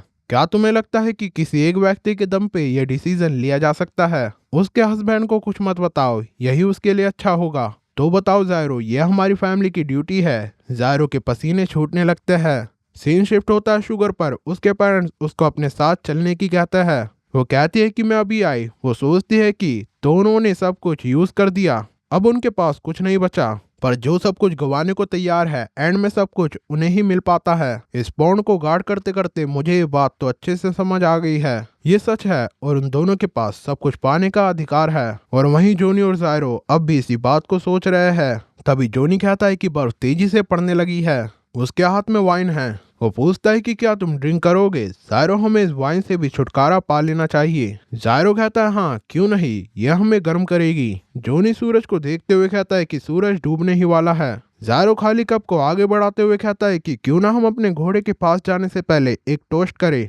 जोनी कहता है कि किस बात का टोस्ट, कि हमने सब कुछ खो दिया। जायरो कहता है कि टॉस उस बॉल के लिए जिसने नेट को हिट किया है। जोनी को ये समझ नहीं आता। वो पूछता है कि तुम्हारा क्या मतलब? जायरो कहता है जाने दो, चलो टॉस करता है कॉप के नेक्स्ट पार्ट के लिए। ये सुनकर जोनी कहता है नेक्स्ट पार्ट, ये बढ़िया है। जायरो और जोनी नेक्स्ट पार्ट और रेस के गोल के लिए टॉस करते हैं। तेज बर्फ पड़ रही है, उनके घोड़े पास में ही खड़े हैं और वो वहीं बैठकर वाइन पी रहे हैं। सीन शिफ्ट होता है डियो पर, जो कि इस टाइम शिकागो के बाहरी इलाके में है। वो टाउन से 2 किलोमीटर बाहर है। वो 6th स्टेज के गोल लेक मिशिगन की ओर जा रहा है। तभी वो माइक की आवाज सुनता है। माइक प्रेसिडेंट का आदमी है। माइक कहता है कि मुझे मिलने के लिए ये ब्रिज नहीं चुनना चाहिए था। ऐसा लग रहा है कि मानो मेरी पूरी बॉडी ठंड के मारे जम जाएगी। तो तुम्हारी रेसिंग की दुनिया कैसी चल रही है मिस्टर डियो?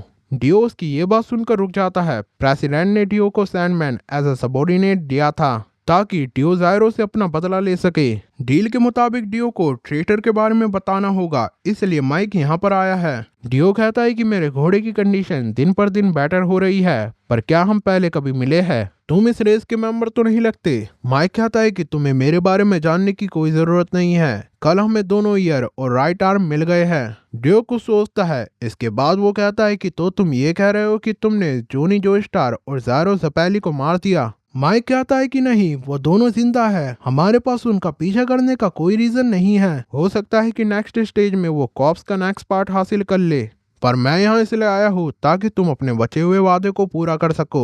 तो हमें बताओ कि हम में से वो ट्रेटर कौन है जो उस तूफानी रात में कैंसस सिटी से पहले जोनी और जायरो से मिला था? ये इन्फॉर्मेशन हमारे लिए बहुत जरूरी है। तुमने बताया था कि तुमने ट्रैक्स के निशान से ट्रेटर का पता लगा लिया है। डियो कहता है हाँ, इसके बारे में मैं तो भूल ही गया था। मैंने प्रॉमिस तो किया था, हालांकि सैंडमैन फेल हो गया। वो एक डिसअपॉइंटमेंट निकला।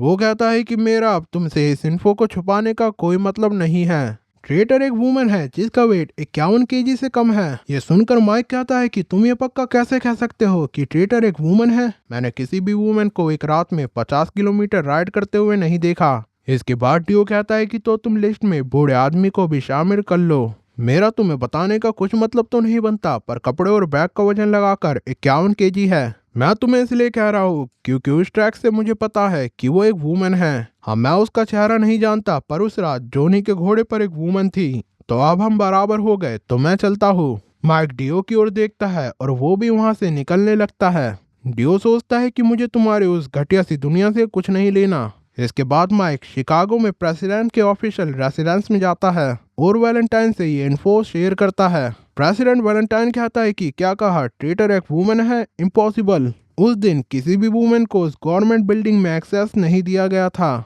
माइक कहता है कि डियो ने तो हमें यही बताया है, हो सकता है कि ट्रेटर कोई स्टैंड यूजर हो। वैलेंटाइन कहता है कि ये भी इम्पॉसिबल है। अगर ट्रेटर स्टैंड यूजर होता तो बिल्डिंग से भागने में माउंटेन टिम की हेल्प नहीं लेता। मैंने माउंटेन टिम का भी बैकग्राउंड चेक करवाया, पर वहां भी हमें कुछ खास नहीं मिला। माइक एक लिस्ट निकालते हुए कहता है कि मैंने ट्रेटर की एक हाइपोथेटिकल लिस्ट बनाई है। इस लिस्ट में कुल 1364 मेंबर है जो उस दिन कैंसस सिटी में मौजूद थे। इसमें हमारे गवर्नमेंट मेंबर, रेस स्टाफ और उनकी फैमिलीज है। उन नंबर्स को छाटकर मैंने 282 कर दिया है। और अब इन 282 लोगों की लिस्ट में वो लोग हैं जिनका वेट 51 केजी से कम है। इसमें 147 फीमेल्स और 135 मेल्स है। वैलेंटाइन फाइल को देखने लगता है। इसके बाद वो उस फाइल को टेबल पर रखते हुए कहता है कि मुझे लगता है कि एक लड़की का ट्रेटर होना इम्पॉसिबल है, पर अगर टियो ऐसा कह रहा है तो बात सच हो सकती है। वो कहता है कि मैं चाहता हूँ कि ट्रेटर को एक वुमेन मानते हुए इस इन्वेस्टिगेशन को जारी रखा जाए। इस फाइल की वुमेन्स को इन्वेस्टिगेट करो। इस वुमेन को लिप रीडिंग भी आती होगी। हालांकि इस लिस्ट के 147 वुमेन को इंटेरोगेट करना मुश्किल होने वाला है, पर मैं जल्द से जल्द उस ट्रेटर की आइडेंटिटी और मोटिव को जानना चाहता हूँ। हम उस फाइल में लूसी की फोटो भी देख सकते हैं, इसका मतलब लूसी भी लिस्ट में है। वैलेंटाइन पूछता है कि तुम उस ट्रेटर को कैसे कैप्चर करोगे। इसके बाद माइक अपने सामने वो टेलीफोन रखता है जिससे लूसी ने माउंटेन टिम की हेल्प मांगी थी। माइक कहता है कि इस टेलीफोन से इंट्रूडर ने माउंटेन टिम को कॉल लगाई थी, इसे मैं यहाँ ले आया। फिर वो अपने सामने बहुत सारी पिन्स निकालता है। वो उस पिन में फूंक मारकर उन्हें गुब्बारे की तरह फुलाने लगता है। वैलेंटाइन को भी नहीं पता कि ये क्या कर रहा है। इसके बाद माइक उस बलून से एक डॉग बनाता है और फिर वो उस डॉग को वो टेलीफोन सुंघाता है। वो बलून डॉग उस टेलीफोन में घुसकर उसे डिस्ट्रॉय कर देता है और फिर से पिन में चेंज हो जाता है। माइक प्रेसिडेंट को बताते हैं कि अब इस पिन ने उस ट्रेटर की स्मेल को मेमोराइज कर लिया है जिसने उस टेलीफोन को लास्ट में यूज किया था, और अब ये उसी वुमन को अटैक करेगा जिसकी ये स्मेल होगी। वो पिन को फिर से फुलाते हुए कहता है कि ऐसे मेरा स्टैंड टूबुलर बेल्स काम करता है। वो उन बलून से डॉग्स बनाता है जो कि प्रेसिडेंट के रूम की टेबल के नीचे दुपक जाते हैं। माइक कहता है कि इंट्रूडर से मिलते के संग ही ये डॉग उसकी बॉडी में घुस जाएगी, तो क्या मुझे उस इंट्रूडर को मारने की परमिशन है? वैलेंटाइन माइक को देखते हुए कहता है कि ठीक है, अगर इंट्रूडर को जान से मार कर ही उसका पता लगाया जा सकता है तो ये भी ठीक है। इसके बाद ट्रेटर की सर्च शुरू हो जाती है। लाइब्रेरी में रेस के वर्कर स्टील को बताते हैं कि हमारी गवर्नमेंट ऑफिशियल्स के द्वारा पूछताछ की जा रही है। कैंसस सिटी के रेस के एंड होने से एक दिन पहले कुछ हुआ था क्या? हमसे पूछा जा रहा है कि क्या हम उस रात टाउन से बाहर गए थे या नहीं, और उस टाइम हमारी वाइफ और डॉटर कहाँ थी? क्या उनका वेट 51 केजी से कम है या नहीं, और उन्हें लिप रीडिंग आती है या नहीं? उस रात को 2 हफ्ते बीत चुके हैं और वो आज भी हमसे ये क्वेश्चंस पूछ रहे हैं। क्या हमने गलती से कुछ अपराध कर दिया है? स्टील कुछ सोचता है। वो पूछता है कि क्या तुमने सही में तो कोई अपराध तो नहीं कर दिया? वर्कर्स कहते हैं कि हमने कुछ भी नहीं किया है। स्टील कहता है कि मुझे तो इसके बारे में कुछ नहीं बताया गया है। क्या तुम उस रात की तो बात नहीं कर रहे जिस रात भयानक तूफान आ रहा था? वर्कर कहता है हाँ, उसी रात। कोई भी इतने भयानक तूफान में टाउन से बाहर नहीं गया होगा। स्टील कहता है कि इस कंट्री में कई चीजें ऐसी है जिसके बारे में मुझे नहीं पता, पर मुझे नहीं लगता है कि ये कोई सीरियस बात है। पर तुम चिंता मत करो, मैं सिचुएशन को देखता हूँ। तभी स्टील लूसी को देखता है जो कि बुक को पढ़ रही है। स्टील लूसी के पास आता है, उसे बताता है कि मुझे कुछ टाइम के लिए रेसिंग ऑफिस जाना होगा। क्या तुम अकेले यहाँ से होटल जा सकती हो? लूसी स्टील को किस करते हुए कहते है कि मैं चली जाऊंगी, तुम जल्दी होटल में आ जाना। इसके बाद स्टील वहाँ से निकल जाता है और वहीं लूसी के पसीने छूटने लगते हैं क्योंकि वो टेबल पर बैठकर उन वर्कर की सारी बात सुन रही थी। वो वैलेंटाइन, जोनी और जायरो को याद करते हुए सोचते हैं कि ये नहीं हो सकता, वो अभी तक मेरी तलाश कर रहे हैं। वो सोचते हैं कि एक लड़की जिसका वेट 51 केजी से कम हो, वाइफ और डॉटर जिसे लिप रीडिंग आती हो, उन्हें इन सब के बारे में कैसे पता चला? वो मुझे ढूंढ लेंगे, वो मुझे पकड़ने के लिए जब मर्जी यहाँ आ सकते हैं। तभी उसे जायरो की बात याद आती है जिसने उसकी हेल्प करने से मना कर दिया था। उसने कहा था कि अगर तुमने स्टील से शादी करते वक्त मरने और जीने की कसम खाई थी तो उसे प्रोटेक्ट करो। वो अपने हैंड में राइट आई को देखते हुए सोचती है कि जायरो ने बताया था कि अगर मैं इसे प्रेसिडेंट की चेस्ट के पास ले जाऊं तो उस हार्ट को छीन सकती हूँ। अगर मैंने ऐसा नहीं किया तो मैं और मेरे हस्बैंड दोनों मारे जाएगी। लूसी ये सोचकर रोने लगती है। तभी वो अपने साइड में कुछ आवाज सुनती है। उसे लगता है कि उन्होंने उसे ढूंढ लिया, पर वो आवाज बुक्स के गिरने की होती है। वो अपने हैंड में राइट आई को देखते हुए सोचती है कि मेरे पास ज्यादा टाइम नहीं है, वो मुझे ढूंढ लेगी। इसके बाद लूसी लाइब्रेरी के रिकॉर्ड्स चेक करती है, जहाँ पर वो वैलेंटाइन की वाइफ स्कारलेट के बारे में पता लगाती है कि वो किस तरह की बुक पढ़ती है। वैलेंटाइन के पास जाने के लिए लूसी स्कारलेट को यूज करना चाहती है और लाइब्रेरियन के पास से उस कार्ड्स की सारी बुक्स मंगवाती है। बुक्स लेने के बाद वो उन बुक्स के नाम पढ़ती है। इनमें से ज्यादातर बुक्स इरोटिक बुक्स है। लूसी सीक्रेट एंगेजमेंट नाम की बुक खोलती है, जहाँ पर उसे लेस्बियन सेक्स की पिक्चर दिखती है। वो ये देखकर शॉक्ड हो जाती है। उसे यकीन नहीं होता कि स्कारलेट इस तरह की बुक पढ़ती है। इसके बाद लूसी जानबूझकर उस पार्क के सामने बैठती है जहाँ से स्कारलेट निकला करती है। लूसी बेंच पर बैठकर बुक पढ़ रही है। तभी स्कारलेट लूसी को नोटिस करती है। वो कहती है कि तुम तो स्टील बॉल रन के प्रमोटर की यंग वाइफ हो ना? क्या नाम है तुम्हारा? लूसी, याद है मैं तुम्हें एक पार्टी में मिली थी। स्कारलेट के साथ उसके बॉडीगार्ड्स भी है। लूसी बेंच पर से खड़ी होने लगती है। स्कारलेट उसे वहीं बैठे रहने को कहती है। वो पूछती है कि वैसे तुम यहाँ क्या कर रही हो? लूसी बताती है कि मैं वॉक करके थक गई थी तो कुछ देर यहाँ बैठकर रेस्ट करने लगी। तभी स्कारलेट की नजर लूसी की बुक पर पड़ती है। वो कहती है कि ये तो द साइन ऑफ 4 है ना? ये तो शेरलॉक होम्स की न्यू सीरीज है ना? ये बुक तो कुछ टाइम पहले ही आई है। क्या कोइंसिडेंस है, ये बुक मुझे बहुत पसंद आई। कुछ टाइम पहले ही मैंने इसे लाइब्रेरी से लेकर पढ़ी थी। लूसी उसके पास जाने का मन बनाती है। वो खड़े होते हुए कहते कि प्लीज मुझे ये मत बताना कि ये कैसे एंड होती है। मैं स्पॉइल नहीं होना चाहती। मैं अभी इस बुक के बीच में हूँ, पर मुझे लगता है कि ये एक बहुत ही बढ़िया बुक है। और वहीं स्कारलेट उससे मजाक करते हुए कहते हैं कि हो सकता है कि मैं तुम्हें ये बता दूं। तभी लूसी चक्कर आने की एक्टिंग करती है और ऐसा करते हुए वो स्कारलेट पर गिर जाती है। स्कारलेट के ऊपर गिरते हुए वो उसकी निप्पल को पिंच करती है। बॉडीगार्ड स्कारलेट को सेव करने आते हैं। तभी लूसी खुद को संभालते हुए कहती है कि मुझे माफ कर देना, खड़े होने के बाद मुझको चक्कर आने लगे थे। ये मैंने क्या कर दिया, मैं अभी यहाँ से चली जाती हूँ। तभी लूसी फिर से चक्कर की एक्टिंग करते हुए स्कारलेट पर गिर जाती है और इस बार वो स्कारलेट के गले को अपनी जीभ से चाटती है। बॉडीगार्ड बीच में आता है। वो पूछते हैं कि प्रेसिडेंट लेडी, क्या आप ठीक हो? उस लड़की को हम संभालते हैं, पर स्कारलेट उन्हें वहीं रोक देती है। वो कहती है कि सब ठीक है लूसी, तुम ट्रैवल करके थक गई होगी, तुम्हें रिलैक्स करना चाहिए। और वहीं लूसी सोचती है कि मुझे पता था कि स्कारलेट वैलेंटाइन को वुमेन पसंद है। इसके बाद वो लूसी को अपने रूम में ले जाती है। स्कारलेट लूसी को अपने रूम में ले जाती है। लूसी अपने इस व्यवहार के लिए उससे माफी मांगती है। वो कहती है कि मुझे यहाँ से जाना चाहिए। शाम के लगभग 4 बज रहे हैं। स्कारलेट पूछती है कि अब तुम्हें कैसा लग रहा है लूसी? क्या तुम्हें पता है तुम्हारी नाक तो बहुत ही सुंदर है। तुम मेरा नाम क्यों नहीं लेती? आज से हम दोनों फ्रेंड हैं। तो लूसी मेरा नाम लो, मुझे स्कारलेट कहो। ऐसा कहते हुए स्कारलेट लूसी की नाक से खेलने लगती है। अपने फेस को पीछे करते हुए लूसी कहती है कि मिसेस वैलेंटाइन, फर्स्ट लेडी, मैं ये नहीं कह सकती, मैं तुम्हारा नाम नहीं ले सकती। तभी स्कारलेट लूसी के फेस को पकड़ते हुए उसके पास आती है। वो कहती है कि प्लीज मैं चाहती हूँ कि तुम मेरा नाम लो। हर कोई मुझे फर्स्ट लेडी कहता है, मुझे स्कारलेट नाम से बुलाओ जैसे तुम मुझे फटकार रही हो। स्कारलेट की बात सुनते हुए लूसी की नजर सामने वाली विंडो पर पड़ती है। वो देखती है कि उस विंडो के बाहर प्रेसिडेंट अपने बॉडीगार्ड्स के साथ है। वो अपनी घड़ी में टाइम देख रहा है। उसका झपकी लेने का समय हो रहा है। तभी लूसी अपना मन बनाकर स्कारलेट चिल्लाती है, जिसे सुनकर स्कारलेट तड़प जाती है। वो कहती है कि तुम्हारे मुंह से मेरा नाम सुन के तुम मेरा रोम रोम कांप उठा।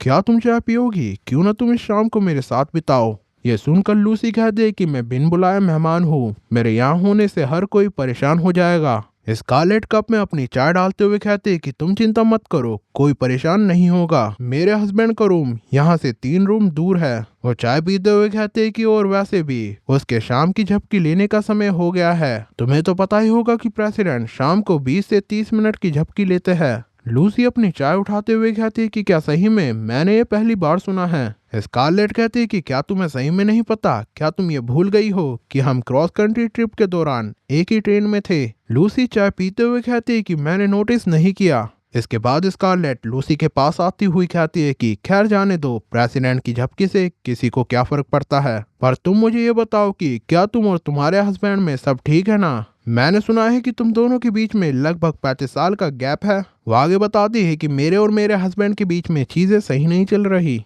मैंने सिर्फ उससे उसके पैसे और शोहरत के लिए शादी की है। लूसी उसकी बात सुनती है, तब स्कारलेट उससे चिपकते हुए कहती है कि मैं तो मजाक कर रही थी। हम दोनों 15 साल पहले मिले थे। उस टाइम में एक स्टूडेंट थी, वो मेरे होम टाउन से थे। हम दोनों ने एक पार्टी में एक साथ डांस किया, पर उनकी सबसे अजीब चीज ये थी कि डांस के दौरान मैंने उनके पैरों की आवाज नहीं सुनी। चाहे वो कहीं पर भी पैर रखे, उनके पैरों में से आवाज नहीं आई, और तभी से मैं उनकी दीवानी हो गई। ये सुनकर लूसी कहते है कि क्या सही में? स्कारलेट बताती है कि वो बिना आवाज निकाले किसी भी फ्लोर पर चल सकते हैं। वो अब भी ऐसा कर सकते हैं। पार्टी की रात उनकी नजर उस हॉल के कोने में पड़े मैंडोलिन पर गई। इसके बाद वो उसके ऊपर कूदने लगी और इसके बाद उन्होंने अपने पैर से उस मैंडोलिन को बजाया। मुझे ऐसा लगा कि उस रात उन्होंने एक मोजार्ट पीस बजाया था, पर उनकी एक अलग ही अंदाज है। वो बहुत शार्प है, पर उनमें एक अदा भी है। इन अदाओं पर ही मैं उनके प्यार में गिर गई, और वो अदाएं उनमें अब भी चेंज नहीं हुई है। लूसी उसकी बात सुन रही होती है। स्कारलेट लूसी की नाक से खेलने लगती है। वो कहते हैं कि तुम मेरी बातों को शांति से सुनती हुई कितनी प्यारी लगती हो, मैं तुम्हारी नाक से खेलना चाहती हूँ। इसके बाद वो लूसी के होठों से खेलने लगती है। वो कहती है कि क्या मैं तुम्हारे गाल से भी खेल सकती हूँ? ऐसा कहते हुए वो लूसी के गाल को पोक करने लगती है। स्कारलेट कहती है कि मेरा नाम लो लूसी। लूसी स्कारलेट का नाम लेती है। इसके बाद स्कारलेट लूसी के ऊपर चढ़ते हुए कहती है कि मैं प्रेसिडेंट को पसंद करती हूँ, पर उनके पास तुम्हारे जैसा खूबसूरत फेस नहीं है जिसके संग में खेल सकूं। वो लूसी के बगल में लेटते हुए कहती है कि मैं चाहती हूँ कि तुम मेरे मुंह पर बैठो। ये सुनकर लूसी कंफ्यूज हो जाती है। स्कारलेट कहती है कि तुमने सही सुना, मैं चाहती हूँ कि तुम मुझे दबा दो। तुम मेरे फेस पर बैठो और उसे अपने बट से दबा दो। ऐसा कहते हुए वो लूसी के लिपटने लगती है। वो कहती है कि मैं चाहती हूँ कि मेरी सांस आना बंद हो जाए। ऐसी चीजें मुझे एक्साइट करती है। आओ लूसी, आओ मेरे पास और बैठो मेरे फेस पर। ऐसा कहते हुए स्कारलेट सो जाती है, क्योंकि मौका मिलता ही लूसी ने उसकी टी में सोने की दवा को मिलाया था। इसके बाद लूसी स्कारलेट को चेक करती है। स्कारलेट खराटे मार रही है। इसके बाद लूसी स्कारलेट की टी को उठाकर पास वाले प्लांट में डाल देती है। वो स्कारलेट को देखते हुए सोचती है कि मेरा स्लीपिंग ड्रग काम कर रहा है, अब मैं पीछे नहीं हट सकती। अगर मैंने प्रेसिडेंट का हार्ट नहीं चुराया तो मैं मारी जाऊंगी। हार्ट चुराने के बाद मैं यहाँ से भाग जाऊंगी। लूसी के हाथ में राइट आई है जो उसे जायरो से मिली थी। वो सोचती है कि कॉर्प्स के पार्ट एक दूसरे को अट्रैक्ट करता है, इससे मैं उसके हार्ट को बाहर निकाल सकती हूँ। इसके बाद लूसी स्कारलेट का रूम का डोर खोलकर बॉडीगार्ड चेक करती है। वो अपने सामने देखती है जहाँ पर 2 बॉडीगार्ड्स खड़े हैं।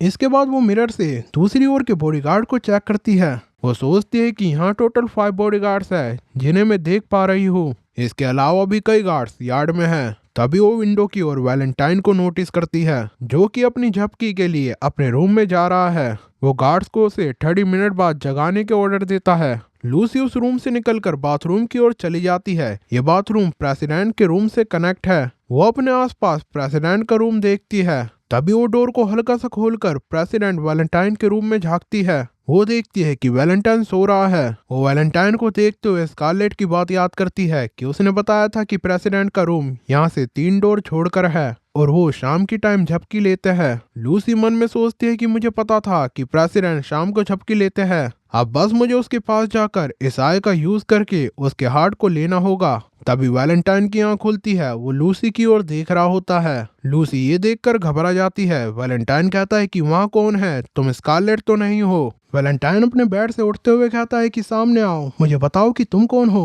वो चिल्लाता है कि मैं तुम्हें एक और बार कहूंगा। तभी गेट खुलता है और उस रूम से लूसी वैलेंटाइन के पास आने लगती है। प्रेसिडेंट पूछता है कि ये क्या है, क्या तुम नहीं जानती कि मैं इस समय झपकी लेता हूँ? हमने ये डिसीजन लिया था कि हम इस टाइम एक दूसरे को डिस्टर्ब नहीं करेंगे। तभी हमें पता चलता है कि वहाँ लूसी नहीं बल्कि स्कारलेट है। असल में ये लूसी ही है जिसने हॉट पैंट्स की मदद से खुद को चेंज कर लिया है। लूसी वैलेंटाइन के पास जाने लगती है। उसके हाथ में आई है। वो याद करते हैं कि लाइब्रेरी से निकलने के बाद हॉट पैंट्स लूसी को मिलती है। हॉट पैंट्स ने उस पर अपना स्प्रे यूज किया था। उसका स्प्रे लूसी के मांस पर चढ़ जाता है। हॉट पैंट्स बताते हैं कि सिर्फ एक बार तुम खुद को किसी भी रूप में चेंज कर सकती हो, सिर्फ तुम्हें रूप बदलने से पहले उस व्यक्ति को छूना होगा। हॉट पैंट्स आगे बताती है कि मैंने तुम पर अपने स्प्रे का यूज किया है। ये तुम्हारी स्किन से चिपक गया है। इसके हटने पर तुम सिर्फ एक बार अपने रूप को चेंज कर सकोगी। वो मास्क लूसी के फेस पर चिपक जाता है। हॉट पैंट्स कहती है कि अगर तुम भागना चाहती हो तो भाग सकती हो।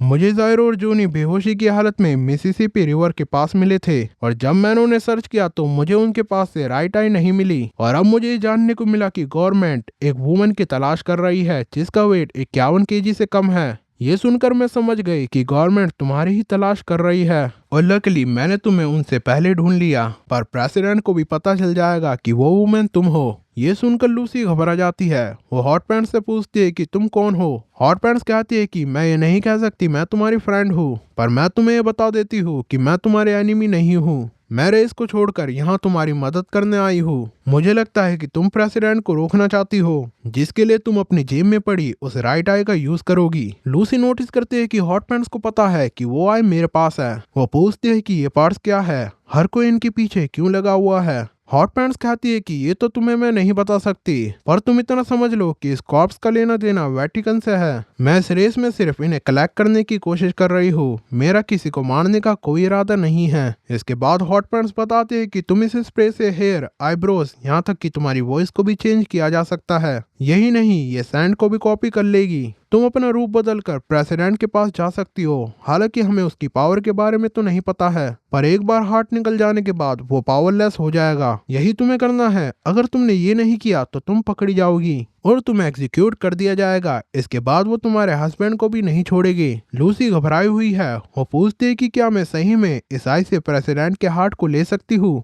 हॉट पैंट्स अपने हैंड को उस आई के पास बढ़ाती है, जिससे कॉप्स का हैंड बाहर आने लगता है। वो कहती है कि बस तुम्हें ये करना है, तुम्हारा काम हो जाएगा। ये कॉप्स हॉट पैंट्स को जूनी और जायरो से मिला था। अभी लेफ्ट हैंड और स्पाइन उसके पास ही है। ये देखकर लूसी कहती है कि तो तुम ये क्यों नहीं करती, तुम इसे आसानी से कर सकती हो। हॉट पैंट्स बताती है कि मैं ऐसा नहीं कर सकती, मैं इन कॉप्स के पार्ट्स को अपने संग डिसॉल्व नहीं कर सकती। मैं प्रेसिडेंट के मैंशन के अंदर जा सकती हूँ, पर सिर्फ तुम ही उस कॉप्स के पार्ट्स को बाहर ला सकती हो और ये तुम्हें खुद के पकड़े जाने से पहले करना होगा। और क्या तुम ये भूल गई कि यह भी जायरो ने तुम्हें इसी काम के लिए दी है। और अब लूसी स्कारलेट के भेष में वैलेंटाइन के सामने है। वैलेंटाइन कहता है कि वहीं रुक जाओ, कुछ तो गड़बड़ है। वो लूसी को घूरते हुए कहता है कि ये पहली दफा है कि तुम मेरे कमरे में आई हो, तुम यहाँ क्यों आई और तुम कुछ कह क्यों नहीं रही हो। वैलेंटाइन लूसी को ही घूर रहा होता है, तभी उसके बेड के नीचे से माइक के डॉग्स बाहर आते हैं और ये चीज लूसी भी नोटिस कर लेती है। ये डॉग्स माइक के स्टैंड ट्यूबुलर बेल्स की पावर है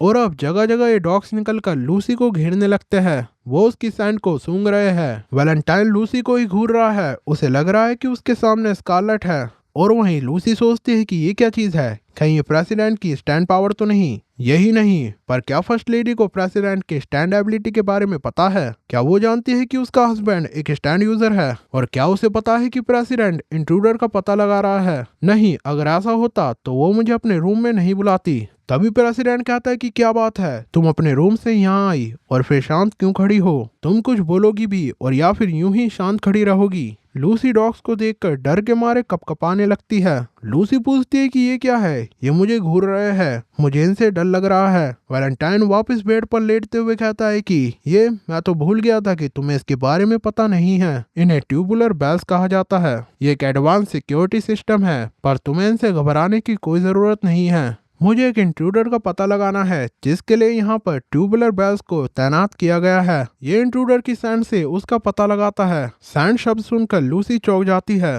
रूप चेंज करने से उसकी सैंड भी स्कारलेट में बदल गई है। प्रेसिडेंट कहता है कि तुम चिंता मत करो, अगर तुम उनमें लात भी मार दो तो ये तुम्हें अटैक नहीं करेगी। ये सुनकर लूसी सोचती है कि कौन सी सैंड। तभी उसे लगता है कि कहीं ऐसा तो नहीं कि इन्हें मेरी सैंड मिल गई हो। इसके बाद लूसी भागते हुए वैलेंटाइन के बेड पर चढ़ जाती है। वैलेंटाइन के कुछ कहने से पहले ही वो उसके होठ पर उंगली रख देती है। वो उसके होठों के संग खेलते हुए कहती है कि मैं यहाँ तुम्हारे होठों के संग खेलने आई हूँ। लूसी याद करती है कि हॉट पैंट्स ने उसके नेल के पीछे स्लीपिंग ड्रग को छुपाया था। हॉट पैंट्स बताती है कि अगर समय मिले तो तुम इसका यूज करना। अगर तुम इसे चाय में मिक्स करती हो तो टारगेट एग्जैक्टली 2 मिनट के लिए सोता रहेगा। इतना कम टाइम होने के कारण टारगेट को ये भी नहीं पता चलेगा कि वो सोया भी था।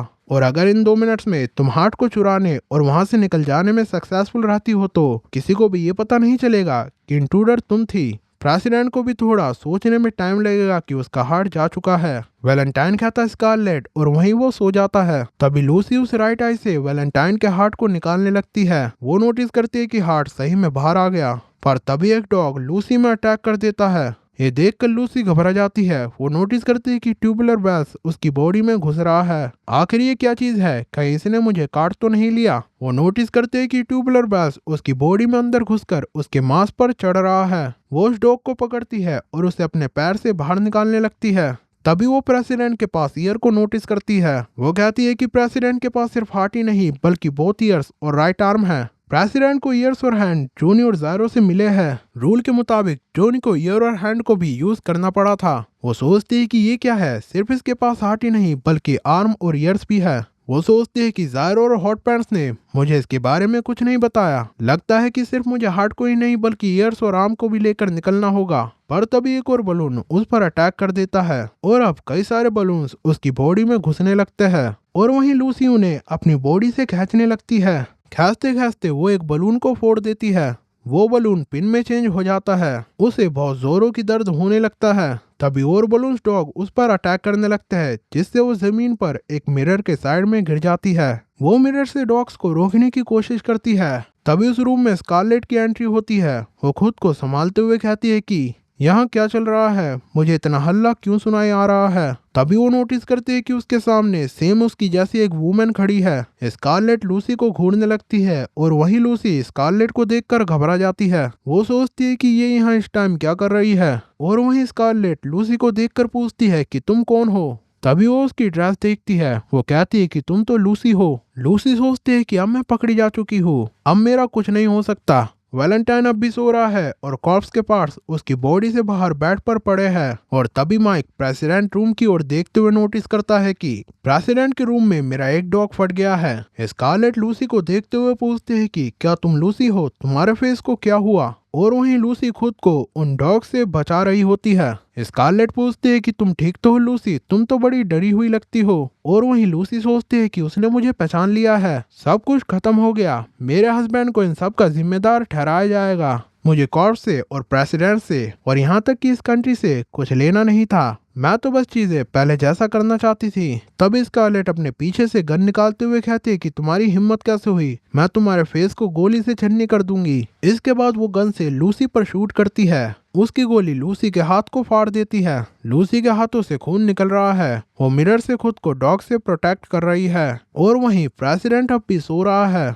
स्कारलेट लूसी पर गन तानते हुए कहते हैं कि मैं नहीं जानती कि तुम क्या चाहती हो, पर मैं इतना समझ गई हूँ कि तुम स्टैंड यूजर हो। यहाँ पर आने के लिए तुमने मेरा इस्तेमाल किया। मैं तुम्हें पसंद करने लगी थी, मैं तुम्हें अपने अंडर रखने की सोच रही थी। वो गन को चलाते हुए कहती है, पर तुमने अपनी औकात दिखा दी। स्कारलेट लूसी पर फायर करती है। गोली लूसी को छूते हुए मिरर से लगती है। और अब हॉलवे में खड़े बॉडीगार्ड्स भी गन फायरिंग का साउंड सुन लेते हैं। और वहीं माइक भी ये साउंड सुन लेता है। वो प्रेसिडेंट की रूम की ओर देखते हुए सोचता है कि ऐसा नहीं हो सकता, पर वो साउंड प्रेसिडेंट रूम से ही आ रहा है। लूसी मिरर के नीचे दब गई है। तभी वो मिरर को फेंकते हुए स्कारलेट की ओर अटैक करने आगे बढ़ती है। और वहीं स्कारलेट चिल्लाती है कि तुम्हारी हिम्मत कैसे हुई मेरे पास आने की।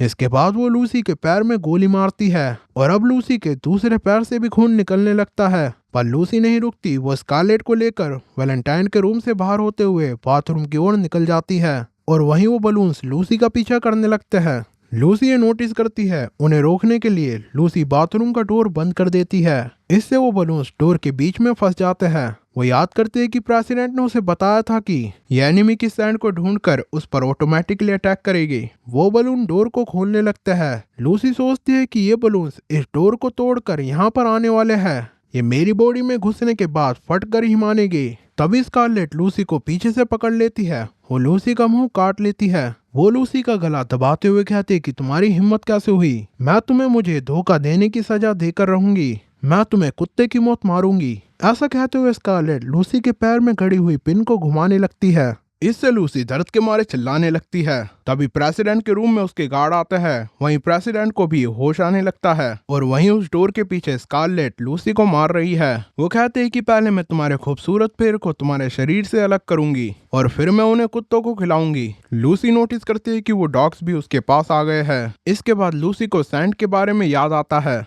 वो अपने मास्क को हटाकर स्कारलेट में लगा देती है और उस मास्क में लूसी की सेंट है। डॉग्स स्कारलेट के पास होते हैं और उसमें से लूसी की महक को सूंघने के कारण वो स्कारलेट की बॉडी में घुसने लगते हैं। वो स्कारलेट की बॉडी में घुसकर पिन में चेंज हो जाते हैं और उसे जान से मार देते हैं। स्कारलेट मरते हुए कहते हैं कि ये तुमने क्या किया। लूसी वहीं पड़ी है और अब स्कारलेट में से खून की पिचकारी निकलने लगती है।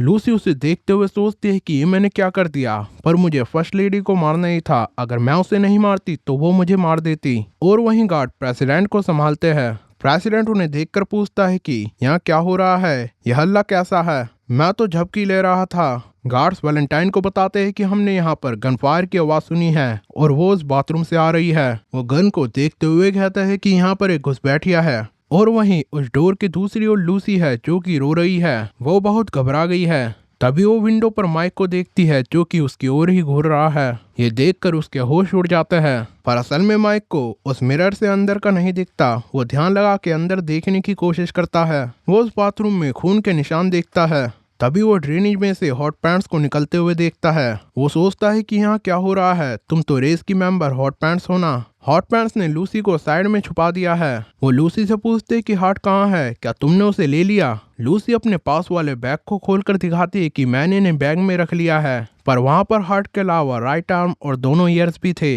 मुझे यहाँ पर 3 पार्ट्स मिले और ये तीनों की तीनों इस बैग में है। हॉट पैंट्स उस बैग की ओर देखती है और वहीं वैलेंटाइन नोटिस करता है कि उसके सीने से हार्ट गायब हो चुका है। वो सोचता है कि ऐसा नहीं हो सकता। ये देखकर वैलेंटाइन घबरा गया है। हॉट पैंट्स लूसी से कहती है कि क्या कहा 3 पार्ट्स, मुझे यकीन नहीं हो रहा है। मैं जानती हूँ कि कुछ लोग अपनी जिंदगी को दांव पर लगाकर इसे पाना चाहते हैं, जैसे कि चर्च के एक नन। इसके बाद वो माइक की ओर फोकस करते हुए कहते हैं कि सिर्फ वही एक व्यक्ति है जिसने तुम्हें यहाँ देखा है। मैं इसे अभी खत्म कर दूंगी, इसके बाद हम यहाँ से भाग जाएंगे।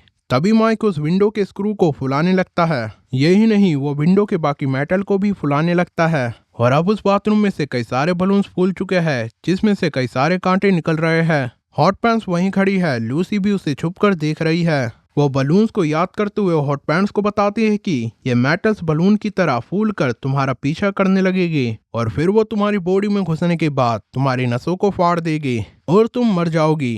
हॉट पैंट्स माइक की ओर देखते हुए कहती है कि तुम घबराओ मत, मुझे मेरे स्टैंड क्रीम स्टार्टर से एनिमी पर अटैक करने दो। वो ऐसा कहते हुए अपने हैंड को आगे बढ़ाते हुए माइक पर अटैक करने आगे बढ़ती है। हॉट पैंट्स का स्प्रे माइक के बहुत पास आ गया है। उसने मिरर को भी ब्रेक कर दिया है और अब हॉट पैंट्स का स्प्रे माइक के मुंह के एकदम पास है। वो माइक पर अटैक करने वाली होती है कि तभी माइक मेटल्स को टीन शटर में चेंज करके हॉट पैंट्स का हाथ काट देता है। उसका हाथ जमीन पर गिरने लगता है। तभी हमें बाहर जानने को मिलता है कि माइक ने मेटल को विंडो के अंदर ही नहीं बल्कि उसके बाहर भी फुलाया हुआ है और कुछ बलून्स टीन शटर में चेंज हो रहे हैं। हॉट पैंट्स का हाथ जमीन पर गिर गया है। माइक कहता है कि मैं विंडो के मेटल को बलून में चेंज कर चुका हूँ और अब मैं ये मेटल से तुम पर अटैक करूंगा। इसके बाद वो शटर से जमीन पर गिरे हुए हाथ को कई टुकड़ों में बांट देता है। वो कहता है कि मेरा स्टैंड सिर्फ अटैक में ही नहीं बल्कि डिफेंस में भी काम आता है। वो कहता है कि तुम्हारी यहाँ आने की हिम्मत कैसे हुई। हॉट पैंट्स, क्या तुम्हारे पास एक ऐसी एबिलिटी है जिससे तुम अपनी बॉडी को मेल्ट कर सकती हो।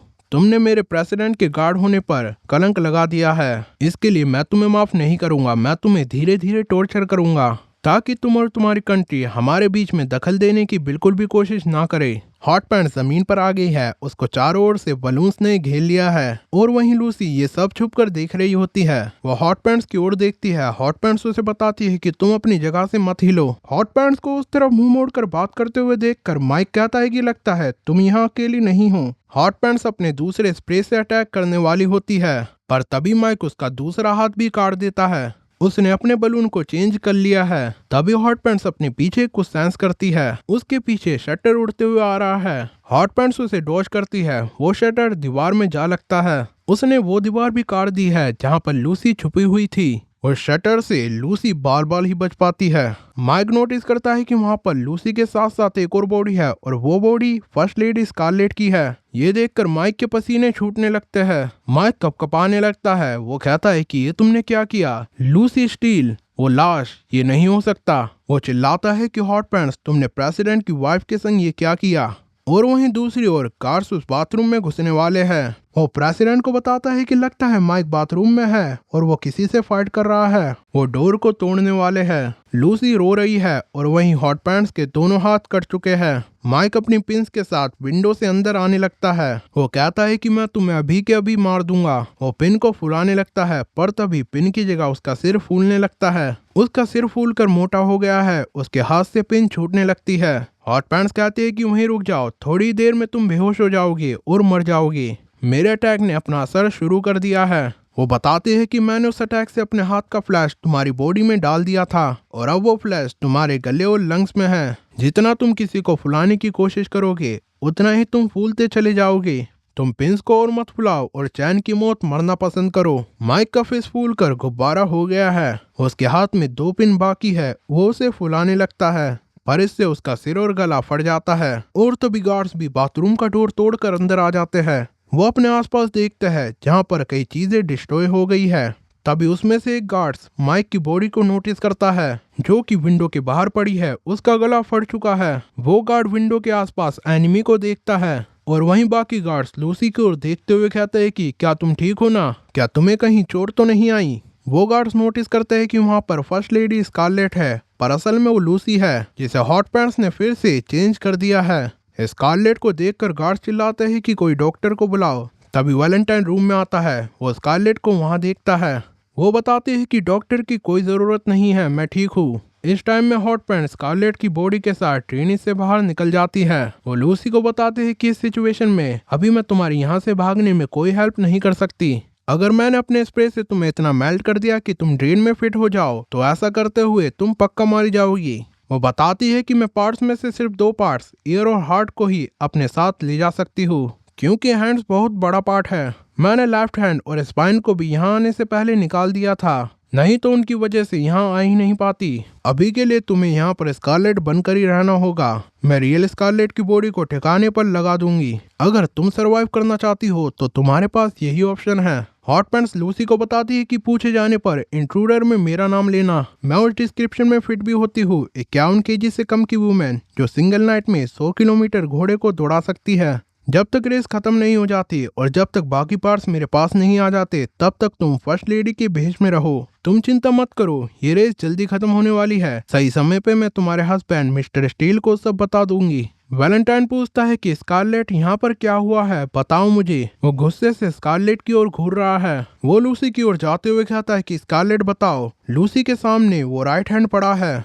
लूसी रोते हुए कहती है कि हॉट पैंट्स वो रेसर तुम्हारे बाथरूम में थी। मैंने उसे शूट किया और बलून डॉग्स ने मुझे प्रोटेक्ट किया पर वो ड्रेनेज से यहाँ से भाग गई। वैलेंटाइन लूसी को उसकी जान बचाने के लिए धन्यवाद करता है। इसके बाद वो उस हैंड को लेकर वहाँ से जाने लगता है और वहीं लूसी स्कारलेट के रूप में अपने पति को याद करते हुए रो रही होती है।